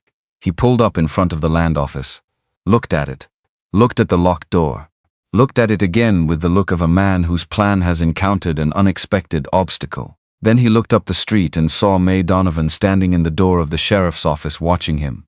He turned his horse and rode back out the east road at a full gallop. Mae watched him go. "That is Briggs's man," Jack said. He was standing beside her. "I know," Mae said. "I have seen him before." She went back inside and picked up her gun belt. Jack was already moving toward the livery. Because the rider going back to the Henderson property meant Briggs was going to know by 8 o'clock that Crane was gone, and that the operation was exposed, and that there was a decision to be made. And men like Briggs, when they were making that decision, sometimes decided to take the offensive rather than run. Sometimes they decided that the best way out of a situation that had gone wrong was to remove the people who could prove it had gone wrong. Sometimes. Not always, but sometimes. He saddled Maya. He rode back to Mae's office and found her already mounted on her roan, a solid and no-nonsense animal that matched its rider in temperament. "Mrs. Patterson's boys," she said. "Did you ask them last night?" They said yes, get them. He rode to the boarding house. The Patterson boys were not boys. They were 40 and 43, respectively, named George and Henry, and they were carpenters who had grown up in this valley, and who Mae trusted because their father had trusted them, and Mae had never found cause to revise the opinion. They came out when Jack knocked, already dressed, already carrying their rifles, because Mrs. Patterson had told them last night to be ready, which was, Jack thought, the most Wyoming thing he had witnessed in 2 years of living in Wyoming. They rode out together, 4 of them. Mae in front, the Patterson brothers behind her, Jack slightly to the side where he could watch the terrain on both flanks. They rode east out of town into the morning, which was clear and cold with a sun not yet high enough to provide warmth, but bright enough to illuminate everything sharply, every fence post and bare cottonwood branch and frost-white grass blade vivid in the lateral light. The Henderson property appeared around the bend in the road. The barn doors were open. Jack pulled Maya up, open. The new padlock which had been locked last night was open. The hasp was swung back. Both doors stood wide, empty. He rode to the barn doors and looked in. The interior was large and dark and smelled of horse and hay and something else. A particular smell he could not immediately place. Dry and faintly chemical, not agricultural. The floor was packed earth, marked heavily with tracks. Wheel tracks. Boot tracks. The marks of wooden crates being dragged. The scraped lines in the dirt. Empty. They had cleared it out. Some time between when Jack had looked at the outside of this barn at midnight and now someone had come and emptied it completely. How, Mae said, beside him. They had men here, Jack said. Sleeping on the property. Ready to move. She looked at the empty barn. At the tracks in the dirt. She was very still for a moment. The tracks go east, Jack said. He was reading the ground outside the barn doors. The wheel ruts, fresh and deep, going east toward the road. They loaded wagons and they went east.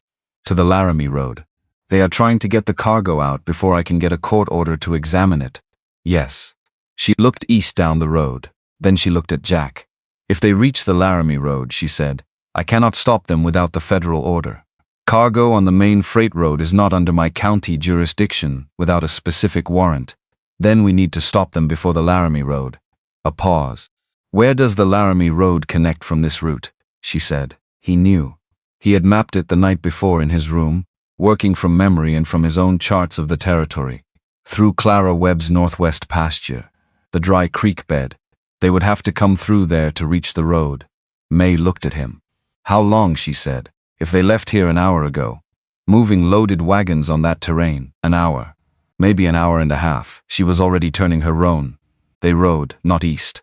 South and east, cutting across the open rangeland on the south side of the Henderson track, taking the direct route across the open grass, rather than following the road. Mae rode hard and the Patterson brothers rode behind her, and Jack rode Maya at her best pace, which was not Shadow's pace but was good enough.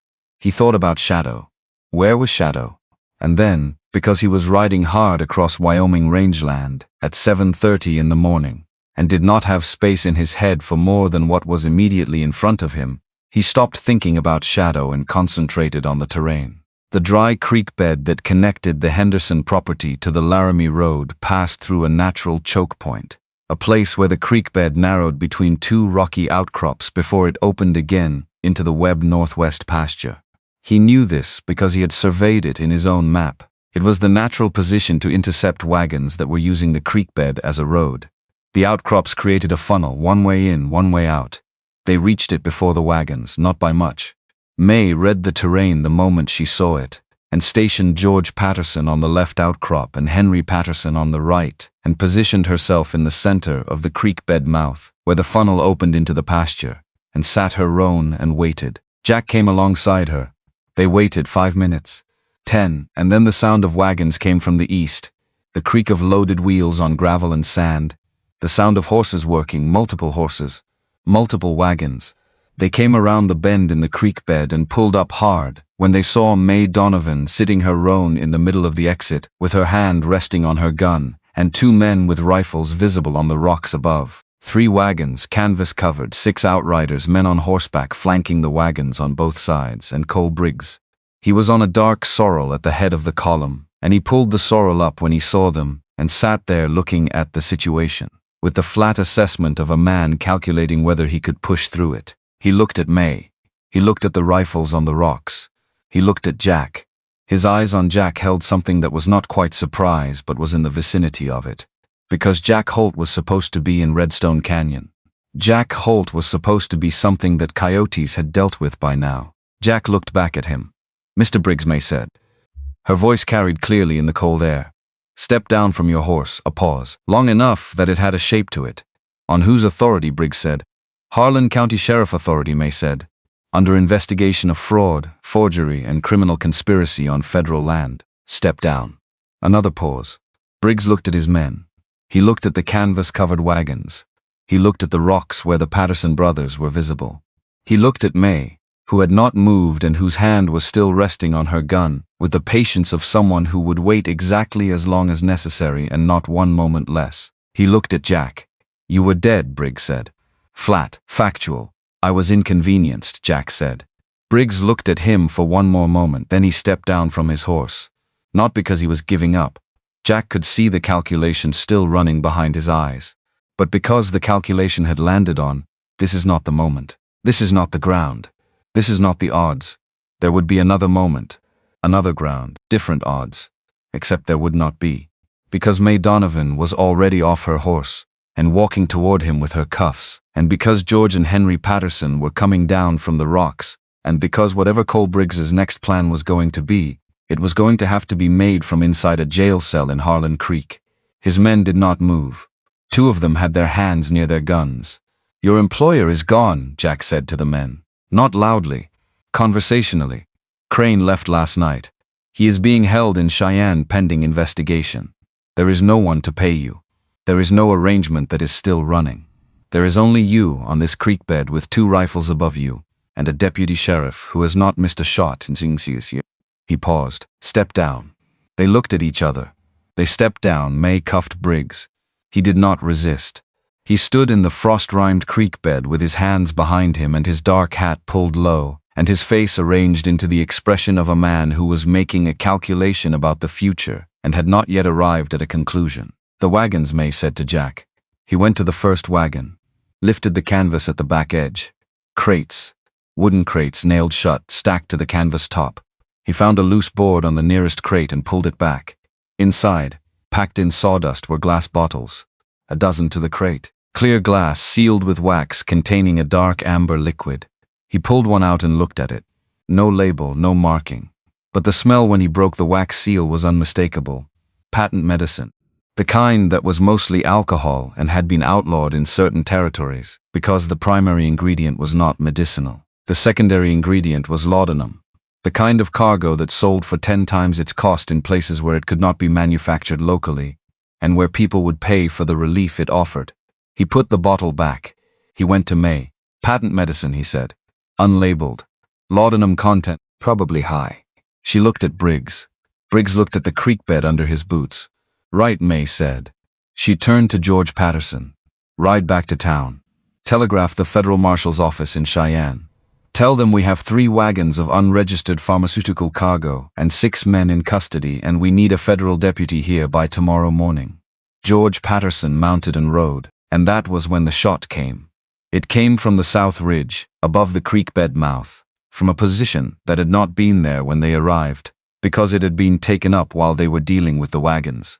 A single rifle shot, high caliber, and it went through the right shoulder of Henry Patterson's horse, and the horse screamed and went down, and Henry went with it, and the creek bed exploded into movement. Briggs dropped, not from being shot, from throwing himself sideways using the confusion, rolling behind the nearest wagon wheel with the speed of a man who had been in this kind of situation before, and had planned for the possibility of it. Jack was already moving. He dropped behind the wagon on the other side, pulling his Colt, scanning the south ridge for the shooter's position. The muzzle smoke was visible, a faint gray smear against the pale sky, 60 yards south on the ridge.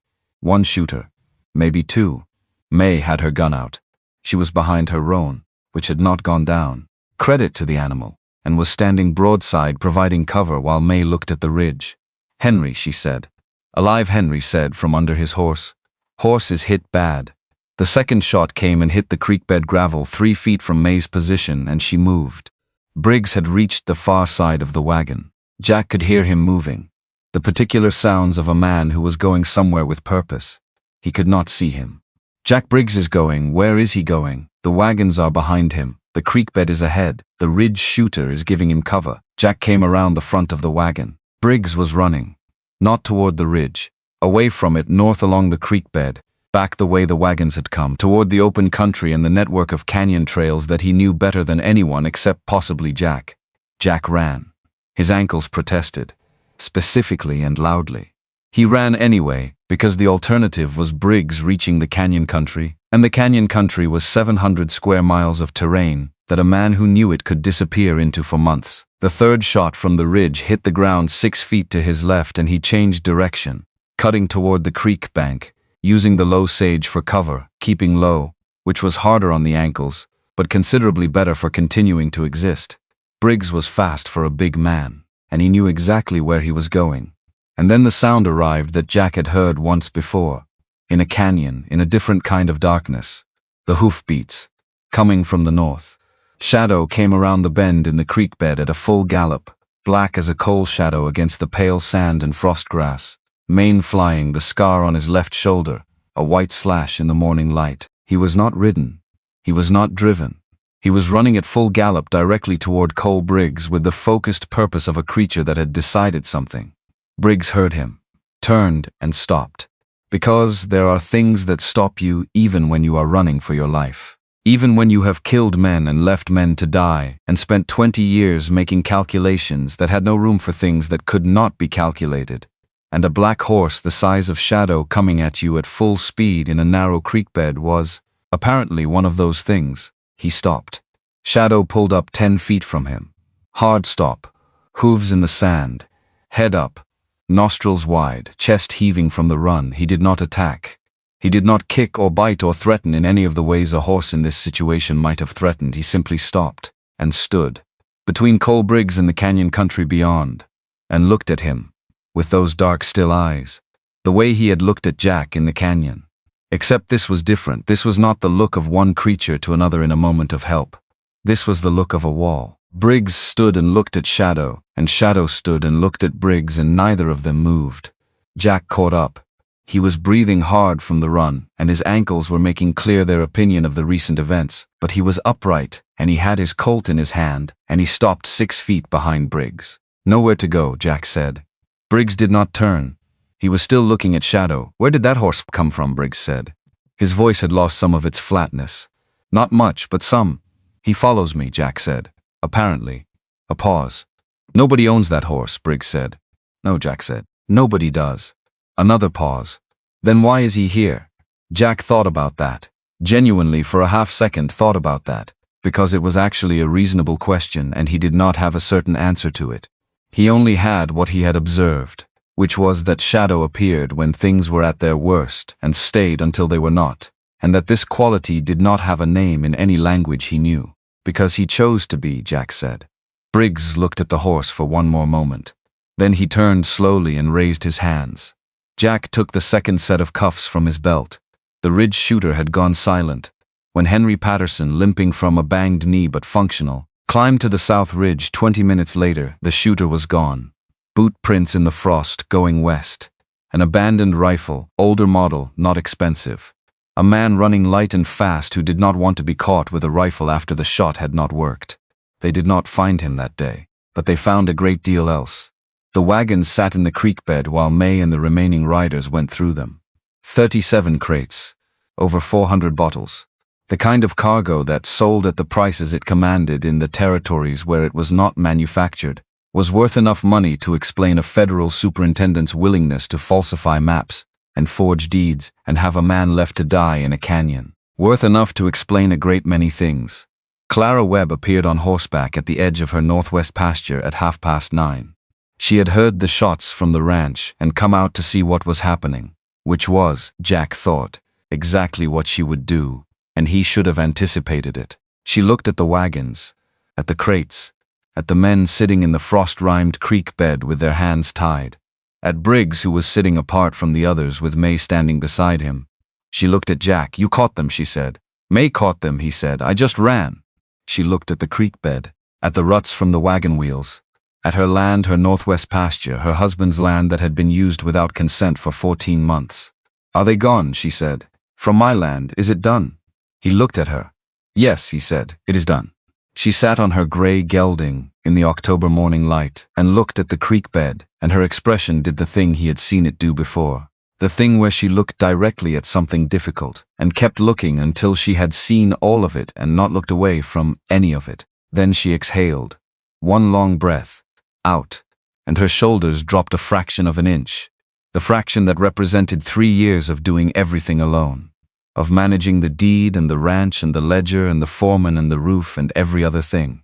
Of not having anyone to exhale toward. Jack watched her exhale and felt, in his own chest, something corresponding. Something that recognized the exhale, because it had been holding the same breath for 4 years. The breath of a person who has been managing alone and has gotten very good at it and has stopped noticing the weight of it until the weight, even slightly, shifts. He did not say anything. She did not look at him, but she pulled her gray gelding to a stop a few feet from where he stood, and she stayed there, present alongside, the way Shadow stayed alongside when he chose to. Not held, not asked, just there. And after a while Mae came over and told them what she had found in the wagons, and what the circuit court's response to her telegraph had been, which was that Judge Harwell was riding from Laramie and would arrive by tomorrow morning with a federal marshal and a full court authorization. And after that there was a great deal of practical work to do, which was the thing about days like this. The dramatic part ended, and the practical part began. The accounting and the documenting and the dealing with what was actually in front of you. But before the practical part began, in the October morning light beside the dry creek bed on the northwest corner of Clara Webb's land, Jack Holt and Clara Webb stood a few feet apart and said nothing, and Shadow stood 30 yards away at the edge of the pasture watching them with his dark eyes, and the frost on the grass was melting as the sun climbed, and the day was becoming itself, which was enough for the moment, which was all any moment ever was. Judge Harwell arrived the following morning. He came on a gray horse with 2 federal marshals riding behind him, and a leather satchel across his saddle that held the weight of what he had been told by telegraph, which was considerable. He was 62 years old and had been riding the Wyoming circuit for 11 years, through weather that would have retired a lesser man, and he arrived in Harlan Creek in the February cold with the unhurried efficiency of someone who had seen a great many things and had learned to let the facts speak before he did. Mae Donovan met him at the door of the sheriff's office. She had been there since 5 in the morning. She laid everything out on her desk in the order she had assembled it, which was the order of evidence rather than the order of drama, because Mae had been taught that evidence did not require dramatizing, and that a man who dramatized his evidence usually did so because the evidence itself was not sufficient. Crane's falsified map, Clara's forged deed with the supplementary clause and the wrong signature, the account ledger retrieved from the Henderson barn before Briggs's men had been able to take it with the wagons. The wagon manifest Mae had drafted herself from the contents of the 3 wagons, itemized by crate and by bottle count. Jack's written statement about the canyon. Clara's written statement about the deed and the access clause and the 3 years of not knowing. Harwell read everything. All of it. With the careful attention of a man who understood that what he was looking at was not a procedural matter and was not going to be treated like one. When he finished, he looked up at Mae and was quiet for a moment. "Where is Crane now?" he said. "Cheyenne, your office is holding him. And Briggs? Cell at the back." Mae nodded toward the rear of the building. "He has not attempted to escape.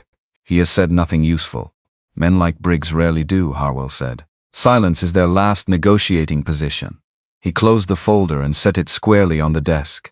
"I am going to need the Henderson property sealed as a federal crime scene. I need depositions from everyone involved in order. And I need those wagons held under federal custody until we establish the full chain." "Done," Mae said. "All 3, he looked at her. Not the look of a superior assessing a subordinate, the look of one professional recognizing another. "Your father set a high bar," he said. Mae's expression did not change, but something moved in her eyes. Something private that passed through quickly and was gone. "He did," she said. And that was all she said about it. The practical business of the day that consumed everything and everyone, the way the aftermath of necessary things always did, with a grinding thoroughness that was almost comic in contrast to what had preceded it. Depositions, affidavits, the formal transfer of the 6 men from Mae's custody to the federal marshals, the sealing of the Henderson property with a federal notice nailed to the barn door, which Henry Patterson did with more force than strictly necessary, his injured knee still providing its own commentary on recent events. Jack gave his deposition to one of the federal marshals, a methodical young man named Greer, who wrote very fast and asked precise questions and showed no visible reaction to anything, which was the professional quality you wanted in a man taking down testimony about being left to die in a canyon. Jack told it in order, without embellishment. The canyon, the camp, the boot prints, the 5 men, the rope, and then the horse. Greer's pen slowed. "The horse," Greer said. "Yes. The wild Mustang the local people call Shadow." "Yes." And this horse bit through the rope that was holding you. Yes. A pause. Greer looked at his paper, then at Jack, then at his paper again. I will include it in the deposition, he said, in the careful voice of a man including something he was not entirely certain belonged in a deposition, but understood he had no grounds to exclude. It happened, Jack said. I believe you, Greer said, in the tone of a man who would be thinking about what that meant for some time to come. Jack signed the deposition and went outside. The Ridge shooter from the creek bed had been identified through the abandoned rifle, an older model traced to a man who had crossed into Colorado 2 days after the arrest. Federal warrants had been issued. Whether they would find him was another territory's problem now. The main street of Harlan Creek had the particular quality of a town that had just remembered something true about itself. Not comfortable, not celebratory. Something more complicated than either of those. People stood in small groups outside the general store and the bakery and the Dusty Boot, talking in the way that communities talked when something that had been wrong underneath the surface was finally brought into the light, and the town was deciding how to feel about having missed it. Jack had seen this happen in other places after other events. It was not comfortable, but it was honest, and honest was better than comfortable almost always. He went to the cottonwood. Shadow was there, because Shadow was always there. Standing under the cottonwood at the south end of the main street, with the same quality of presence he brought to everything he decided was worth his attention. The winter had not moved him. 2 cold fronts and a week of snow that had kept most of the town's horses in their stalls had not moved him. He stood in the February morning with frost on his coat and his breath coming in long white plumes and looked at the street with the measured attention of a creature who had decided that this was where he was going to be and had not revised the decision. Jack stood in front of him. You stopped Briggs in the creek bed, he said. Shadow's left ear moved. You came from the north and you planted yourself between him and the canyon and you did not move. Jack looked at the horse. At the scar on the left shoulder, pale against the dark coat. I have been thinking about that since yesterday. About what it means that you knew to do that. Shadow looked back at him. Not the sideways sliding glance of a horse reading its environment. Straight on. The way he always looked at Jack when Jack was saying something worth attending to. I do not have a word for it, Jack said. I have been looking for one. There is not one. He put his hand on Shadow's neck. The warmth of it in the cold air, the solid reality of it. But I saw it, he said. And I am not going to pretend otherwise just because I cannot explain it. He stood there for a moment with his hand on the horse's neck and let the morning work on him. The cold, the pale sky, the sound of the town going about the business of the day around them. A door opening and closing. The rhythmic sound of the blacksmith starting his work at the far end of the street. A wagon coming in from the east road. The driver nodding as he passed without looking twice at the man and the black horse under the cottonwood. Because in Harlan Creek, by now that particular sight had become part of the furniture of the morning. Clara Webb came into town at 11. He saw her from the cottonwood. She came in on the gray gelding at a steady walk, not hurrying, with her deed in her saddlebag and her hat set straight on her head, and the bearing of a woman who had made a decision somewhere between the ranch and the edge of town and was carrying it in the set of her shoulders. She went to Mae's office first, because that was the correct order of things. The deed needed to go into the formal record. The forged supplementary clause needed to be officially noted and struck. The northwest corner of the Webb property needed to be returned to its proper legal standing, which was belonging entirely to Clara Webb, without any unauthorized claim attached to it, without any signature that was not hers. Mae did this with her usual efficiency. She recorded it with her usual thoroughness. She handed Clara the annotated copy of her deed with a notation in Mae's firm handwriting at the bottom of the supplementary clause page. The notation said, in precise legal language, exactly what Clara had said in the creek bed 2 days before. Not my signature. Not my agreement. Not valid. Clara looked at it, held it in both hands, and looked at it for a long moment, in the way of a person reading something they already know, but need to see written down in permanent ink before they can fully believe it is permanent. Then she folded it and put it in her saddlebag. Thank you, she said. Your land, Mae said, your name. I put the paper in the right order. Clara looked at her. The look that passed between them needed no additional language. She came out of the sheriff's office and saw Jack at the cottonwood, and walked toward him across the frozen ground of the main street, and he watched her walk the way he had been watching her walk for 4 months. with the specific attention of a man who has stopped pretending he is watching for any reason other than the real one. She stopped beside him, looked at Shadow. Shadow looked at her, both ears forward, completely still, the way he went still when something had his full attention. "He remembers you," Jack said. "From the first night," she said. "He walked straight to me. You were barely conscious." "I know, you told me." He lowered his head, she said, and waited, like he was making an introduction. Jack looked at Shadow. Shadow looked at Clara. Clara looked at Jack. "The deed is recorded," she said. "The access clause is struck. Mae's office will file the formal complaint with the Bureau for unauthorized use of private land." "Good, it will take time. These things take time." "They do, but it will be done." "Yes," he said, "it will be done." She was quiet for a moment, looking at the main street of Harlan Creek in the February light, at the people moving along the boardwalks, at the smoke rising from the chimneys of the houses she had known since she was a girl. "You are going to say something," she said, not looking at him. "You have been working towards saying something for months and you keep finding reasons not to." He was quiet for a moment.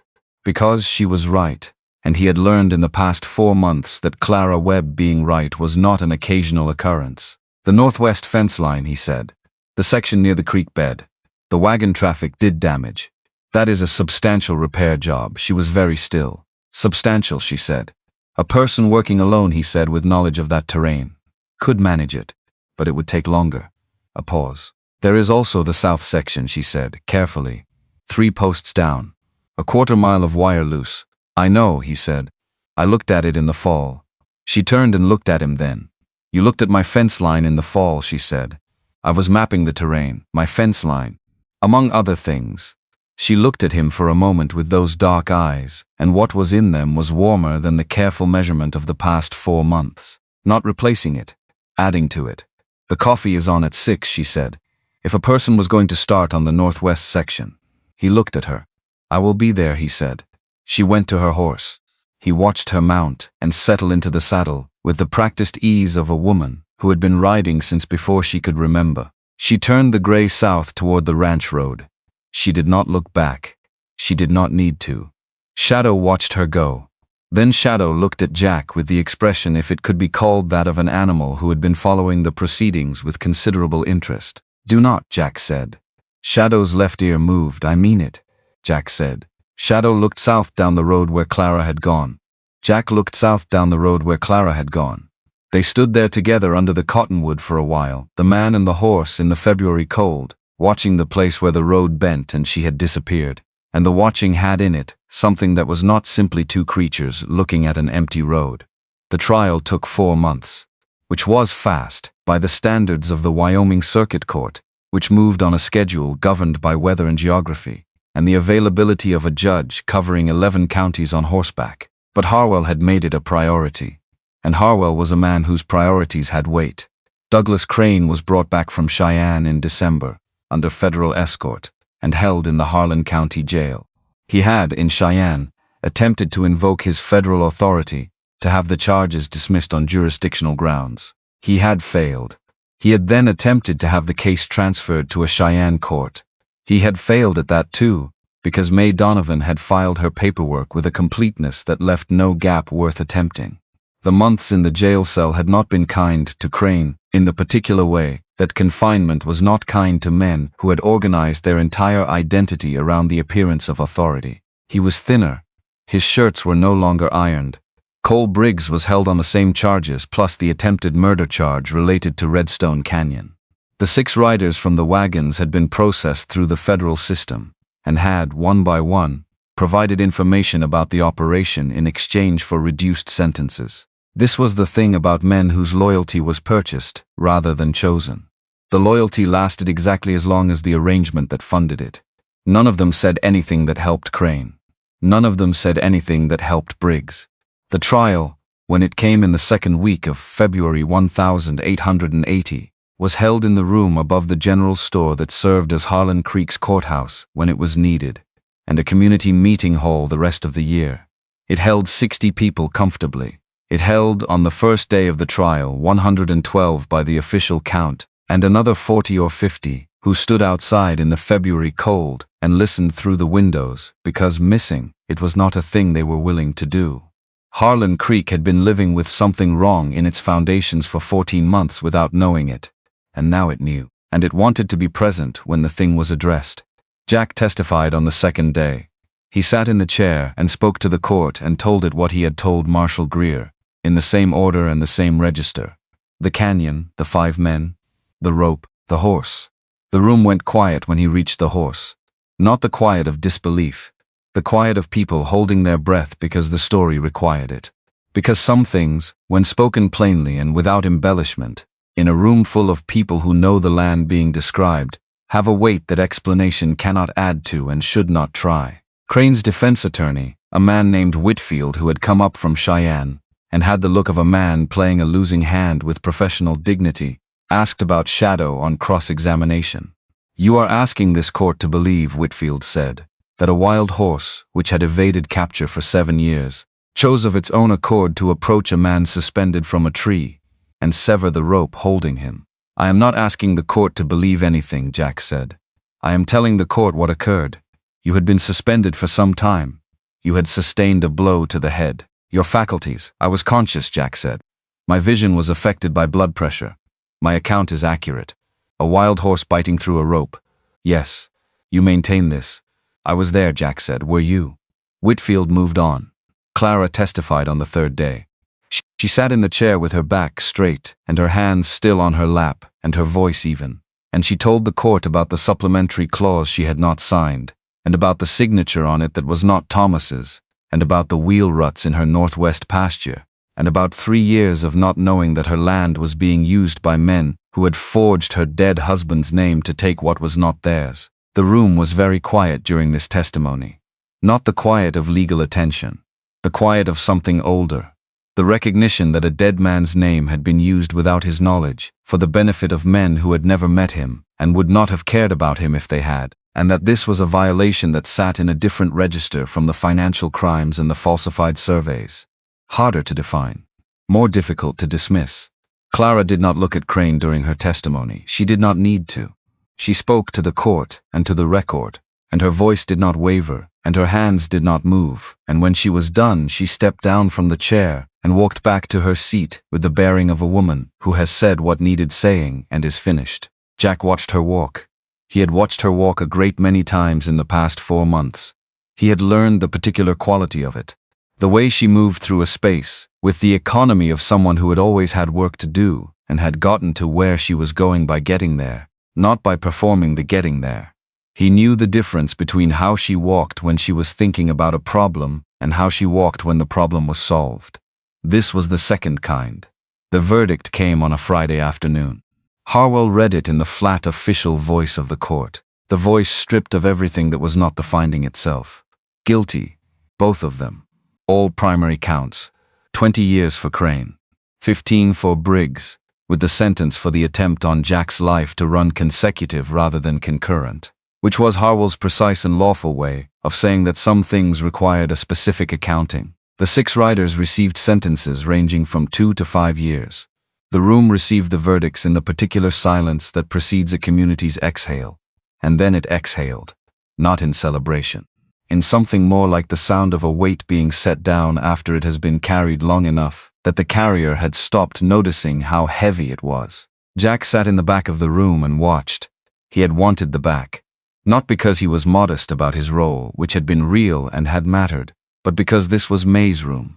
This was Mae's work, assembled over months with the care and precision of someone who understood that the work itself was the thing, not the moment of completion. She sat at the front, beside Harwell's table, in the chair designated for the arresting officer, and she sat there without expression, reading the final documentation with the same attention she had brought to everything from the beginning. Clara sat 3 rows from the back. She had looked at him when she came in, and he had looked at her, and they had not nodded or gestured or done any of the small things that people did to acknowledge each other across a room. Just looked. The look that had developed between them over 4 months, and that said without words that they were in the same place, and were going to find out together what that place looked like when all of this was over. When the room began to empty slowly, In the way of people who had come for something significant and were reluctant to leave the moment before it became memory, Jack stayed in his chair until most of them were gone. He was not ready to be in the crowd. He was not a man who did well in crowds immediately after something had ended, because the ending always brought a quietness in him that needed space. He thought about William Pruitt, not for long. Not with the sharp, specific guilt that had been the texture of that thought for 15 years. But he thought about him. About Ohio. About a laugh that had been the sane response to insane conditions. About a list of the missing that meant several different things and one of them most likely. He thought about him, and then he let the thought pass, the way water passed over familiar stone, wearing it down so gradually that on any given day you could not see the change. But across years the stone was different from what it had been, and you could trace the shape of what had worked on it. Some things did not resolve. Some things changed shape over time until they fit differently in the space you carried them in. That was what there was. It was enough. He put on his hat and went downstairs to the street.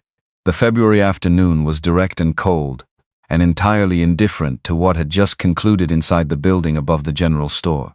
The sky was the pale blue-white of high winter, the sun already descending behind the western ridges, the temperature dropping with the sun at the rate it always dropped in February in this valley. Clara was on the boardwalk outside. She had her coat on and her hat on and her saddlebags over her shoulder, and she was looking at the main street of Harlan Creek with the expression of a woman who has been waiting for something to be over for a long time and is standing in the first moments of it being over and is taking the measure of what that feels like. He came and stood beside her. "It is done," she said. "Yes." She was quiet for a moment. "I thought it would feel different," she said. "Larger, maybe. More like something. What does it feel like?" She thought about it honestly, the way she thought about everything. "Like putting down something heavy," she said, "and then your arms are just your arms again." He understood that. Completely. The way the removal of a sustained weight did not produce joy so much as the sudden awareness of your own body without the weight. Arms. Just arms. The strange lightness of ordinary. "Yes," he said. "That is exactly what it feels like." She looked at him. He looked at her. And because he was 38 years old and had spent 4 years carrying something that had not gotten lighter so much as more familiar, and because the trial was done and the winter was 3/4 finished, and in 6 weeks the ground would soften and the range country would open, and a man without a fixed address could do what he had been doing for 4 years, which was move through places without staying in any of them.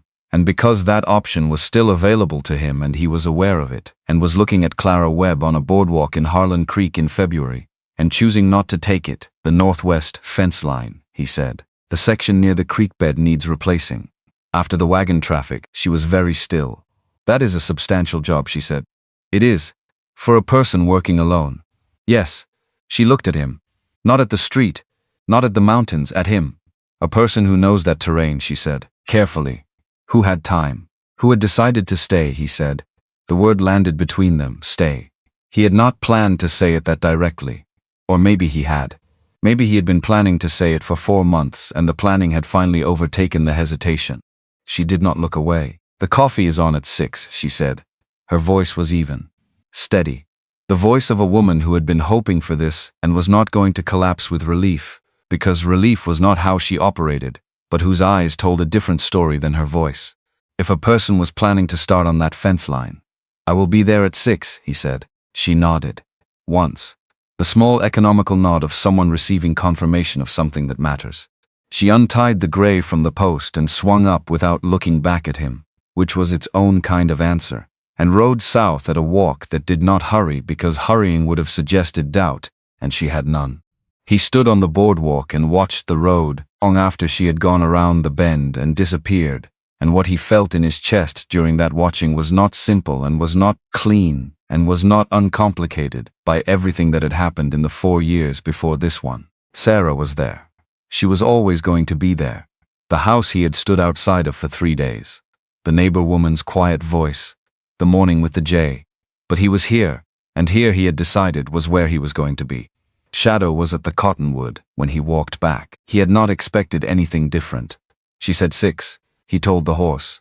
Shadow looked at him. Tomorrow morning. 6 o'clock. Shadow's left ear moved.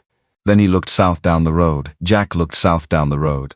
They stood under the cottonwood together in the late February afternoon, the man and the horse, in the cold that was beginning to carry in it the first faint suggestion that it would not always be this cold, that somewhere past the ridgeline spring was assembling itself with the slow patience of things that arrived on their own schedule, regardless of whether you were ready for them. 6 months later, in a morning in August that was already warm, before 8 o'clock, Jack Holt was at the south fence line of the Webb Ranch, working the wire. The south section had needed 12 new posts, which had gone in during May when the ground was soft enough to dig. The wire had been restrung in June. The northwest section, the damaged one, had been the first project, started in March 2 days after the last of the snow, and it had taken 3 weeks and had been the kind of work that suited Jack precisely, being outdoor and physical, and requiring the specific knowledge of terrain that he had spent 6 years accumulating. He worked in a canvas shirt, long-sleeved against the sun, with the collar open at the throat, heavy canvas trousers, his boots, his hat, pushed back to let the morning air at his forehead while he worked. The tools of a fenceman: pliers, staple hammer, wire stretcher, a canvas sack of staples at his belt. Shadow grazed in the south pasture, not at the fence line. In the pasture, 30 yards in from where Jack was working, moving through the summer grass with the unhurried attention of a horse, who found the grass acceptable, and the morning acceptable, and the situation in general acceptable. He looked up occasionally, confirmed that Jack was still there, went back to grazing. He was not owned. That had not changed and was not going to change. But he was here, had been here since April, since the morning he had walked through the open gate of the south pasture, as though the decision had been made some time ago, and he was only now acting on it. Clara had found him there when she came out to check the horses that morning. She had stood at the fence and looked at him grazing among her quarter horses and her old bay, and she had not tried to approach him, and she had not tried to explain it. She had gone inside and told Jack, and Jack had gone to the fence and looked, and neither of them had said anything useful about it because there was nothing useful to say. He was here. That was the whole of what could be said about it. The morning moved in the way of August mornings on a working ranch, which was steadily and without pausing for anything. Jack worked the south fence line section by section, testing each post for stability, checking the wire tension, replacing the staples that had worked loose over the winter. It was the kind of work that required enough attention to keep the hands and the eye occupied and left the mind to do what it needed to do, which on a morning like this was not much of anything in particular. He heard the screen door of the house open at 8:30. Clara came out onto the porch with 2 tin cups. She was wearing a work blouse in pale blue cotton, long-sleeved, with the sleeves rolled to just below the elbow because the morning was already warm. A canvas skirt in dark brown. Her low boots. Her hair pinned up with the practical speed of a woman who had things to do. She walked out to the fence line, handed him a cup. He took it. They stood at the fence in the August morning and drank their coffee and looked out at the south pasture where Shadow was grazing and where 2 of Clara's quarter horses had drifted near him in the way they had been doing since April, with the gradual casualness of animals who had decided that proximity to Shadow was acceptable and were pretending they had always felt that way. "The south line is almost done," Jack said. "I can see that." She looked at the posts, the new wire bright against the older. "The east line still needs work, I know. That is another 2 weeks at least." "At least," he agreed. She sipped her coffee. After the east line, she said, "There is the matter of the barn roof. The north section." He looked at her. "The north section of the barn roof," he said. "It held through winter, but it will not hold through another one." "No," he said, "it will not." She looked at her cup.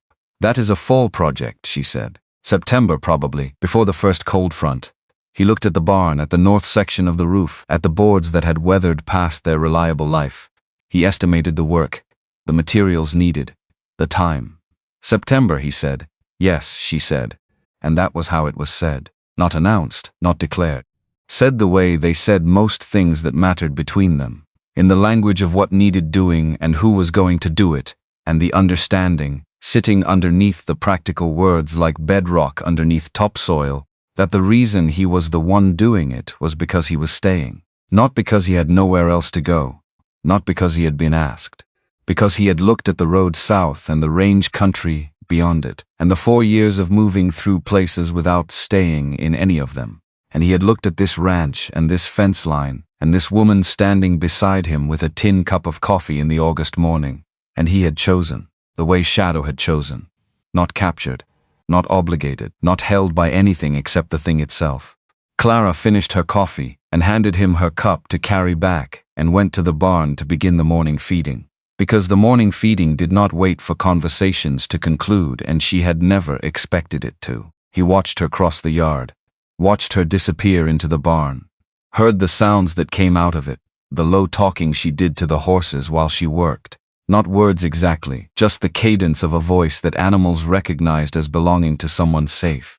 He stood at the fence with 2 empty tin cups and looked out at the south pasture. Shadow had moved while they were talking.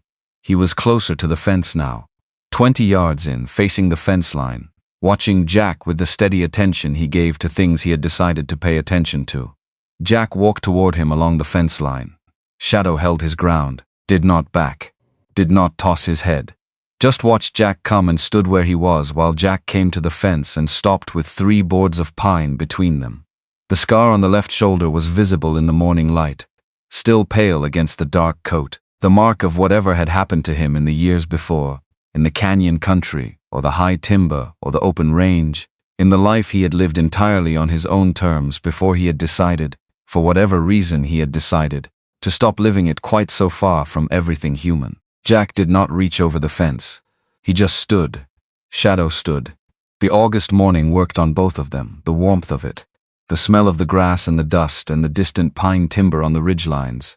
A hawk making a slow circle above the east pasture, high up, working the thermals with the patient efficiency of something that had all day and knew it. Jack thought about Gettysburg. He did this less often than he used to. Not because he had stopped thinking about Pruitt, or about the men who had not come back from that Pennsylvania morning, or about the particular weight of the orders he had followed, and the order he had not been able to make himself override. He still thought about all of it. He expected he always would. But it no longer had the quality of an open question. He had carried it for 15 years as a question. What kind of man does a thing like that? What does it mean about the man? Whether the man could be something other than the worst version of what he had done on that worst day. It no longer felt like a question. It felt like the past, which was different. The past was not a verdict. It was a country you had traveled through, and the traveling had made you what you were, and what you were was standing at a fence in Wyoming in August with 2 empty tin cups, watching a wild horse watch you back. That was not nothing. That was, in fact, everything it needed to be. Mae Donovan came by on the road at 9:30, riding her roan on the morning's first patrol. She lifted a hand as she passed the south fence line. Jack raised one of the tin cups in response, which she acknowledged with a slight nod, that contained, if you were paying attention, a small amount of humor. The sheriff's star on her vest caught the morning light as she rode. It was a different star from the deputy star she had worn for 11 years. The same material, the same shape, but a different weight. She had been elected in November, running unopposed because nobody in Harlan County had been willing to run against her, which was the most Wyoming form of unanimous endorsement available. She rode on without stopping. The road dust settled behind her. Jack turned back to the fence line and set the tin cups down on a post and picked up his pliers and went back to work. And the morning continued in the way of mornings on a working ranch in August, which was without ceremony and without pause. The work continuing because the work did not stop for the completion of trials, or the resolution of old griefs, or the arrival of anything that might look, from a certain angle, like something a person might call happiness. It just continued. As work did. As mornings did. As the south fence line got done one section at a time, and after the south line the east line, and after the east line the barn roof before the first cold front, and after the barn roof whatever came after that. Because there was always something after that on a working ranch, always another thing that needed the attention of someone who knew the land and intended to keep knowing it. Shadow grazed in the south pasture. Clara's voice came out of the barn in the low cadence of a woman talking to horses. The hawk completed another circle above the east pasture and banked east toward the ridgelines and was gone. Jack worked the fence. The August sun climbed. And the day, like all the days before it and all the days that would follow it, was exactly and entirely what it was. No more than that, no less than that either. A man at a fence in Wyoming. A horse in a pasture. A woman in a barn. The mountains where they had always been.